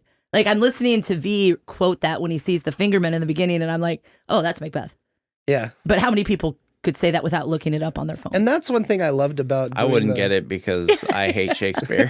I know, and that's okay. And you have the right to hate Shakespeare. I loved about doing these two films every week for October is because when we went to watch Gremlins, obviously it was inspired by old Hollywood and their love for what they grew up watching in old Hollywood. Yeah. And I gotta say, I loved every comparison you did. Like, there's so much of Frank Capra in Gremlins, which is so funny. Well, and it's Christmas. Yeah. I also think it's so much fun. That's another one we should do is Violent Night, because it's a love letter to Die Hard as a Christmas movie, Die Hard 1 and 2, because they're in the snow. And it's also a love letter to Home Alone, the way they kill everybody. Yeah. And I have to say, like, that movie, Ellen let the boys watch it. Oh, my God. One of the kids at Providence so was like, violent. Your mom let you watch it? He goes, my crazy aunt brought it over. Okay. These Listerine Fresh Burst pocket packs have no ingredients on them. Yeah, they do on the package they come in. Oh, duh. Yeah, they have to do that for blood sugar and stuff. I feel like my mouth's on fire, so let's get into Okay, let's do it. I want to trivia. know the trivia of V for Vendetta. The original comic series was created by Alan Moore. Okay. Moving on. And Dave Gibbons, right? Yeah, and Dave Gibbons. Okay. However, following his negative experience with From Hell and the League of Extraordinary Gentlemen in 03, I forgot about From Moore Hell. decided to reject all money and credit from Hollywood on any adaptations of his work. Interesting. Thus, he gave all the money he would have gotten to the artist who drew the character with him and rejected his own created by credit from the movie. Interesting. The artist for the original miniseries of V for Vendetta was David Lloyd. Have you ever seen From Hell? No. It's a masterful adaptation. Oh. It's one of the best roles I think Johnny Depp's ever been in. And apparently Alan Moore disliked it. And Alan Moore, of course he did. But it was directed by two black brothers. Oh. And I forget what their name is. The Wayland brothers. But I'm joking. But the reason it's called From Hell is there were all these people that wrote in and said, I'm Jack the Ripper, I'm the Jack the Ripper. But the one letter forensically that they think the actual Jack Ripper wrote, it was entitled From Hell. So that's what we're going to pair Jumpin' Jack Flash. Yeah, they're Jumpin' Jack Flash with From Hell. Let's do it. I'm ready for it.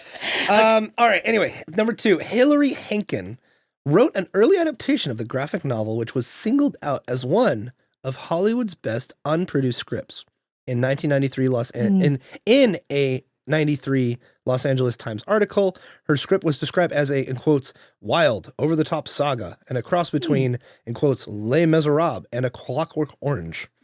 It bears little, if any, relation to the finished product, with the inclusion of overtly satirical and surrealistic elements not present in the graphic novel, as well as the removal of much of the novel's ambiguity, especially in regarding DeV's identity. Interesting.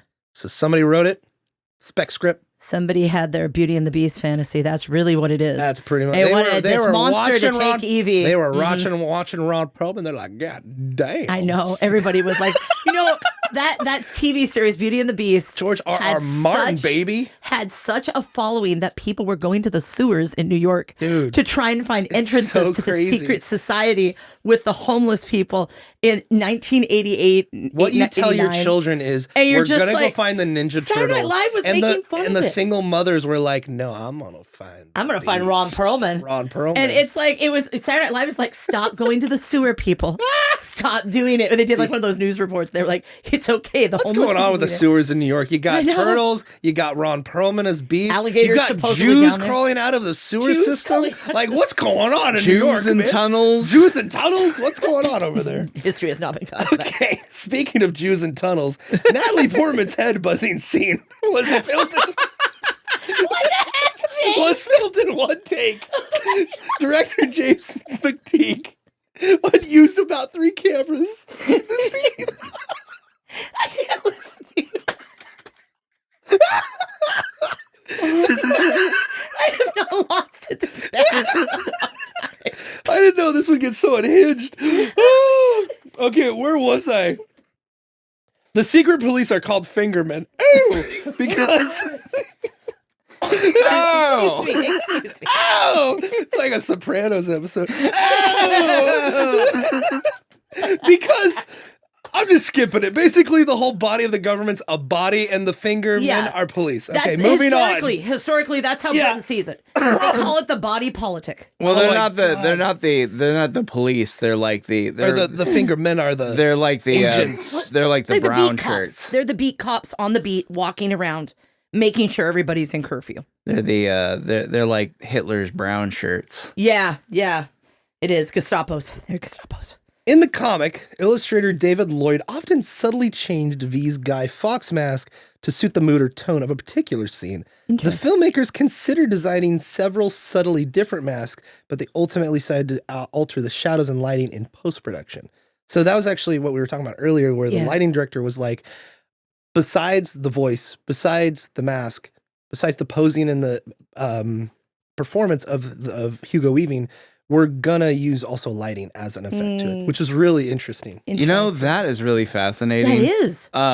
Considering that, so according to this, all the lighting was done very intentionally. Yeah. One of the reviews for this film mentioned the lighting as like an example of like lack of care on the part of the filmmaker, because it has a sepia tone in some. Because it's like, Yeah. I don't know what exactly they're talking about, because I guess maybe I haven't watched enough TV or something, but like the snippet of the review that I found mentioned that the lighting like looked like it was like a TV set or something.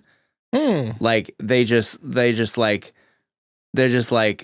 stuck with like the standard, the bare minimum, and they didn't try to create any kind of interesting shadows or anything like that in any of the shots, was their critique of the film. Interesting. So it's very interesting that someone managed to have this take when, according to this, the lighting was all very intentional and very... Yeah, and it was planned out. Yeah. By the way, I totally forgot to mention this earlier. There's some shots in this movie, and I'm really proud to say this, that remind me of Speed Racer. Specifically in the action sequences, there are some Also shots. produced by the Wachowskis when they were men. Actually, they transitioned at that point when they did Speed Racer in By 07. 2000 and... By 07, I believe. I is mean, when they were still men. They were still men, but they didn't look I like thought it was in the 2010s. I could Maybe be they wrong. started the Wait. transition. Was Speed Racer? No, Speed Racer was It was 07. 07. Yeah. So a year I after don't know this. because they're very much 07 or 08? It was 08. Okay, so it might have been. I don't remember. But anyway, Yeah. there's But some you're action right. It does sequences kind of remind you of that I'm Speed like, Racer. it kind of echoes a little bit of what we see in Speed Racer, a little bit. I still haven't seen that movie. Oh, It's a fun ride. oh, David, It's very anime, but it's a fun it's like ride. a legit live action anime film, And and with all the quirkiness and weirdness. with all the quirkiness of anime. I've always been like hesitant to see it because a YouTuber that I watch like says it's his favorite movie ever, and he's like a Ooh. dumbass. Ooh, yeah, I've seen that video recommended, and I never watched it. No, even, no, even I I'm don't- like, I know it's not the best movie. of I all don't time. know. I don't know if you know what I'm talking about. No, I think I know, but anyway, we It's got to keep going. We got to keep We going. gotta keep going. All right, Yeah. this is what I was talking about earlier. Okay. Number 6, in the original graphic novel, V's cause was anarchy, not freedom. Mhm. Alan Moore was very critical of the movie for changing what he called, in quotes, anarchy versus fascism Yeah. structure of his graphic novel. into what he saw as an exploration of, in quotes, American neoliberalism versus American neoconservatism, end quote, that should have been set in the US instead of Britain. Interesting. So that's like what I was referring to, where I was like, I think V is different compared to the comics, but I don't have the knowledge of the comic to know. And also British history. There's so much that happens. But you know what?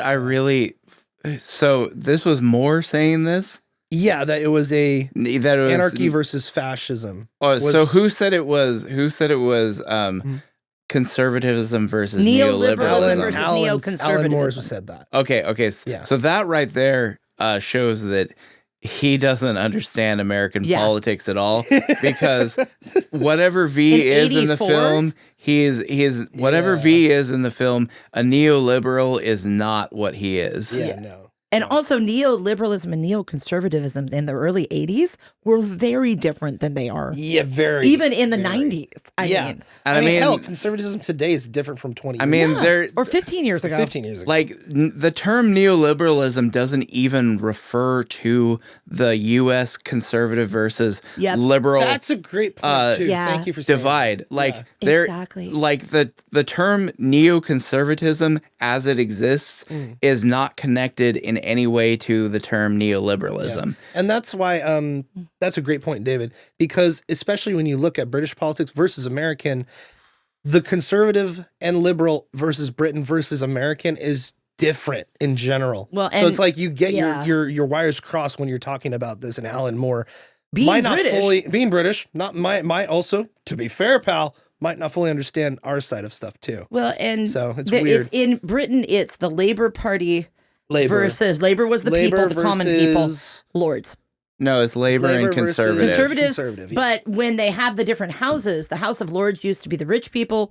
The king would make a suggestion to the House of Lords. That's the House of but the House of Parliament. Commons. Yeah, the House of Lords and the House of Commons is what runs everything now. And everything the House of Lords or the king or queen says is just a suggestion. And they have this weird tradition. It's not written down anywhere. They just have done it over years, where one person at the start of the Parliament year walks down to the House of Commons, very studiously knocks on the door. They open the door and they slam it in his face. They wait a couple seconds and then they open it again, basically symbolically saying, we have the right to veto everything you say. And we're in charge. You aren't anymore. Yeah. And that has happened in the 20th century. But it's very interesting. That's become part of their politics. Angie, did you see the trailer for the Downton Abbey's parody movie that's coming out? Oh, yeah. The Fackham Hall. Have you seen the trailer? And it has the guy who's Draco Malfoy. What? Oh, that's him? Yeah, that's, what's his name? Tom Felton, who was in Risen. He's a Christian. David, you need to watch this trailer. Oh, my God. It's hilarious. It's Fackham Hall. Fackham Hall. Yeah, is how you... I'll show you the trailer later. It's hilarious. Hilarious. But it is also one of those things that it's like things in Britain aren't written down like we have a constitution or we have amendments to the constitution. Mm-hmm. They just have enacted it because it's traditionally they've done this for so many years.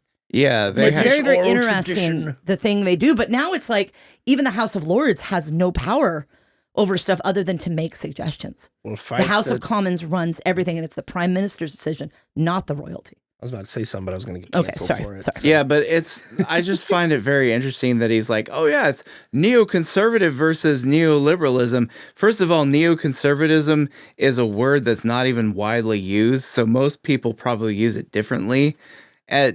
Even if you wanted to use the word neoconservatism, it's not the opposite of neoliberalism. Well, and it might have been more used in that time period because I was a child at that time.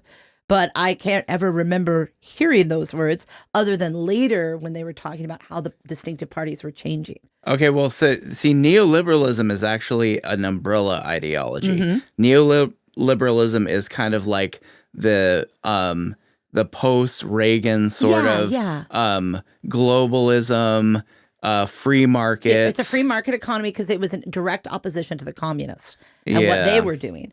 And there was a lot of fear behind that, but I think it's interesting. I think Moore might be looking at it from a British perspective. Yeah, because it's just weird. It's just weird to hear that phrase because, like, neoliberalism describes American politics of both parties until we get to the Trump era, basically.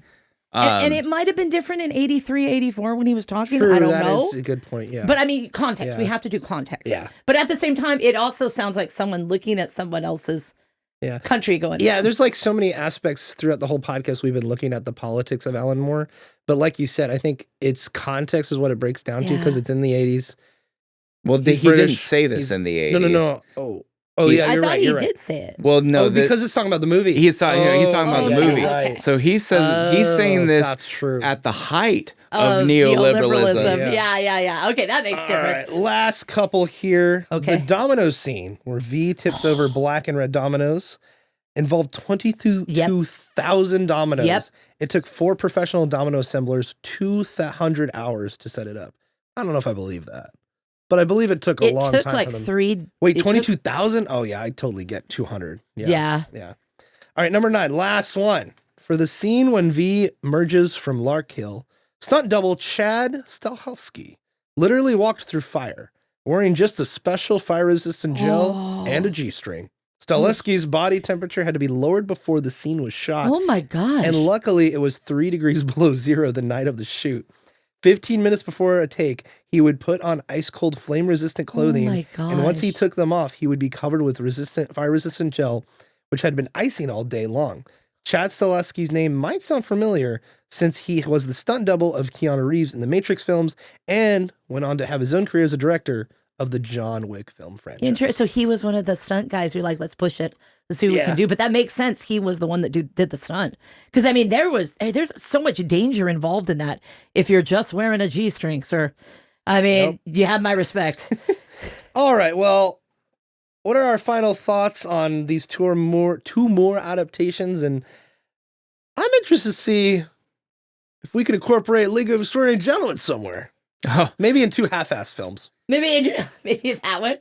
You know, I think one thing I really like about these 2 films is I think you're right, David, that V for Vendetta has more problematic elements. However, there are some things that are really timeless. Like, I often think that, like, government should be afraid of their people. Oh, yeah. I really think that there's something, it's like the ants in Bug's Life. It's like the ants pick the food, the ants keep the food, and the grasshoppers leave. You know, because there's more of us than there are of you.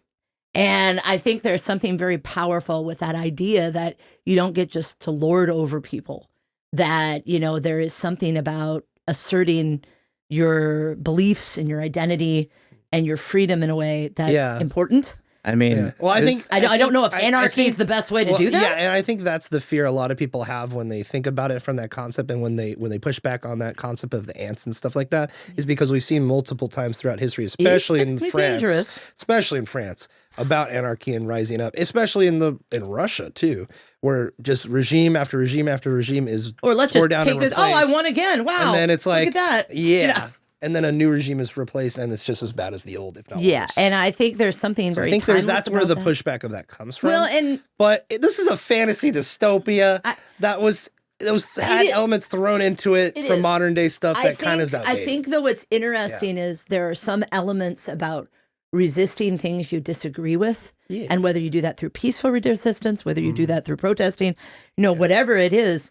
That's a very timeless idea. Yeah. And I feel like V for Vendetta has those little grains of postmodern truth that come through, not as effective as Watchmen does. No, definitely not. Whereas I feel Watchmen is it's like Hobbes' Leviathan in the 1700s. He says that you can't trust man because the base nature of man is brutish, greedy, and I forget what the third one is. He says 3 things. And he goes, because of that, you need a government that's like a monster in the Bible. It needs to be a Leviathan that crushes any hope that they can ever go against you. That's why the big argument of, we should have a king or whatever in certain countries and stuff like that. That's why a lot of people support that kind of thing. Well, and I think that's where that kind of drives to. It's just interesting to me because I feel like in Alan Moore's dystopia for V for Vendetta, there's a way around the system. That dictator's going to fall.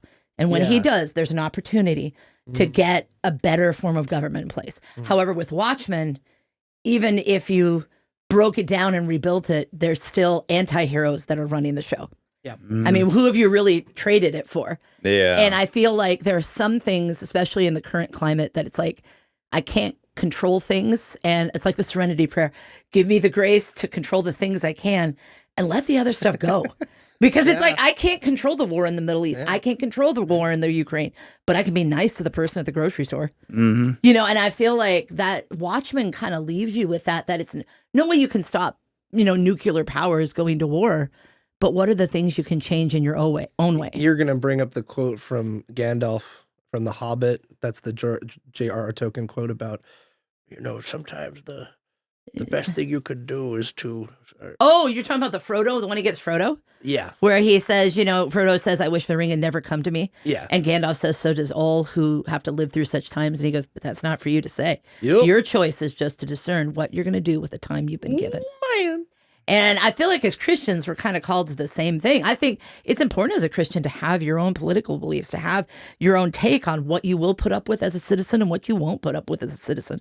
But I also feel like as a Christian, we get this insight to realize we don't wrestle against flesh and blood. It's against principalities and darknesses in this world. Yeah. That's why it's so cool when in media, it's manifested into something like Mr. Big Blue. Oh, I thought you were gonna. Oh, dear Lord. I thought you were gonna say Mr. Limpet first. That's what I thought, David. I was like, we're going back to Mr. Limpet. Okay. Speaking of Mr. Limpet, David, what's your final thoughts on Mr. Limpet or Watchmen or V for Vendetta or any of the films we've talked about today? Okay, for Jumpin' Jack Watchmen. For Watchmen, yeah, just amazing film. Oh Flawed- God, flaw- yeah, so yeah. good. So good. I'm can't believe I never saw the ultimate cut before this. Like, He released it Christmas because it came out in August, Oh. the theatrical version. Yeah. And then he released it Christmas of 2009. And not many people knew about it because it was like a niche thing. but like, man. I'm so glad I finally saw it because like I don't know about any other Snyder cut, but this was the Snyder cut that needed to be released. I agree. It was the stuff with the Black Freighter is fascinating. It adds so much to the film, even It though it adds feels so much to it. It feels out of place so much in the beginning, but then you're like, as the film proceeds, it's kind of a nice break. It all kind of weaves together. into each other, kind of like the comic itself. And we're watching things in a non-linear fashion. I think that's a lot more intellectually challenging to take in. Yeah. But the Black Freighter, like, okay, let's take our break. Yeah. And yet it's a commentary on where society's going. Yeah, and as far as V for Vendetta goes, yeah, Flawed masterpiece. I like yeah, it. it's still I like it. it's seeing it now. Like it's like, okay, it's not a perfect movie by any stretch of the imagination, but it's still a very compelling film. Yeah. And it's oddly prophetic. Yes. Like Yes. from the mind of a lefty dumbass. I have very little respect for Alan Moore's politics. I'm sorry. That's I think the okay. You can disagree with Alan. have a great deal of ruining this film compared to the original. I also have very little respect for the Wachowskis' politics too. Yes, I agree. So from the mind of people who I don't respect, and I respect the Wachowskis as filmmakers. Yeah. But from an ideological perspective of people I don't respect at all, yet it's still such a compelling film. And the acting. Despite all that. Yeah, and the British actors that pull it off, the British and Australian So actors, good. they nail it. And I still like, there are some quotes in there about like Oh yeah, it's great. stuff. loving other, well, what is it they say? And I was thinking about it when I was reading some of the quotes, because I was like, yeah, I really like that quote. And I was watching it last night and I thought, what is it they say in White Bird in Winter, which is part of the Wonder series that's set in World War II, and she's hiding Jews. And she said, sometimes an act of kindness in the darkest times is revolutionary. There's something about kindness in the face of darkness that should destroy your humanity. And, with Valerie's letter and the things she writes, and she says, I'll be dead. It's going to take every inch of me, but I still love you, whoever you are. And there's something powerful in that. Yet, again, I think it's a world without God. We've taken God out of the equation. And yet there's things where it's like, I see you, Alan Moore. I see you. Yeah. And that's true. That's what I think too. And that's how I feel about watching them. And when we were first watching, I'm like, okay, all right. I'm ready for the I know what you're pretentiousness. saying. I know what you're saying, Alan Moore. I know you're speaking. I think I got the idea. But then as you're going through it, I'm like, I had this grace where I'm like, you know what? Even if it's like something I disagree with him or like it's I can enjoy pretentious the in a art. way, this movie's just so dang good and so well done that I don't really care. It's kind of like like you mentioned flawed masterpiece, David. I don't think V for Vendetta is a masterpiece or even a flawed masterpiece. I think it's like a good movie, and that's where I'll leave that. But masterpiece, that is 100% Watchmen. Okay. 100%. Like, so freaking good. Yeah. So. Watchmen really does stand the test of time. Yeah. And I think, yet again, this movie's going to be remembered for so long. I think it's what you touched on, that last good for a art long time. transcends the time in which. I didn't say that. You do. No. But you were talking about like the pretentiousness of the art. Yeah. It survives. Yeah. You know, you said he channeled it into the best possible way. Yeah. And I think you're right in that. And I feel like for Christians, we're on this cusp of almost like an artistic renaissance, I feel like, within Christian communities. Yes. And I feel like it's those words by Neil Gaiman, whether you love him or hate him, I feel like make good art.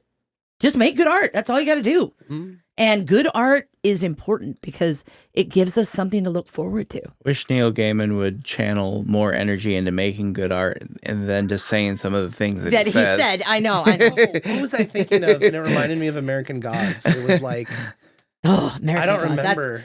That's a deep one. Yeah, I was gonna say we were talking about Watchmen because the new gods are media, the internet, and I think television. Yeah, there was something I was thinking of, and I'm like, oh, that's kind of like the thing about American Gods, but it don't matter anymore. No. I think what I think is we're living in a time when you can look at the art that is created, and we have a platform for it. Yeah. I mean, it's no longer a gatekeeper saying, I won't play that song. It's like, I can put it on YouTube, or I can have a podcast. And I feel like that's the great thing about living now. And people are like, oh, the world has changed. I'm like, yeah, nothing wrong with change. Enjoy it. Well, change is good. Even if it's on the road to hell, enjoy your life for what it is. So there you go. All right. Well, I think we're going to end it there. Angie. Yes. Thank you for your time. Thank you for having me, gentlemen, again. Your input. Thank you. Your tenacity. And your, what's it called? Interests. Yeah, your outlook on things. Outlook. Yeah, I do have a weird outlook. I'm an acquired taste, as we talked about on House on Haunting Hill. Speaking of acquired taste, David, thank you for being here. Always lovely. Appreciate your beard, your everything. But most the importantly, beard brings it. Yes. Most importantly, the beard. The beard, yes, it deflects bullets. Yes. From all the protests. And I apologize for not editing out those coughs and nose sneezes, which I assumed you cut out of. But I cut out the first 10 minutes of the podcast. It was still an enjoyable listening. Like, oh, shoot. He must have cut out all the noses. What a nice guy. And I just totally just skipped 5 minutes and didn't see them. So and I have to say, I enjoy the time and effort, Jake, you and David put in, because I know this has been a rough month doing the comparison of films. I have enjoyed every single comparison that you guys have done. And I've learned stuff I've never known about these movies I've seen many times. Yeah. So thank you. As a listener, it gave me something to look forward to every week. So I appreciate that. Well, we appreciate you, Ange. So, we appreciate you, audience, as well. Thank you for listening. Thank you for taking your most important time out of your day to take a gander of the Snarp Fangle Podcast and the 2 films that we did today. Next week, we'll see what happens. I got some things planned for November, and we'll see which one hits us first as we dive into this month. And remember, in the 5th of November, which is when this podcast was released, by the way. Yes, it is. Remember to Snarp Fangle on. All righty. Bye-bye now.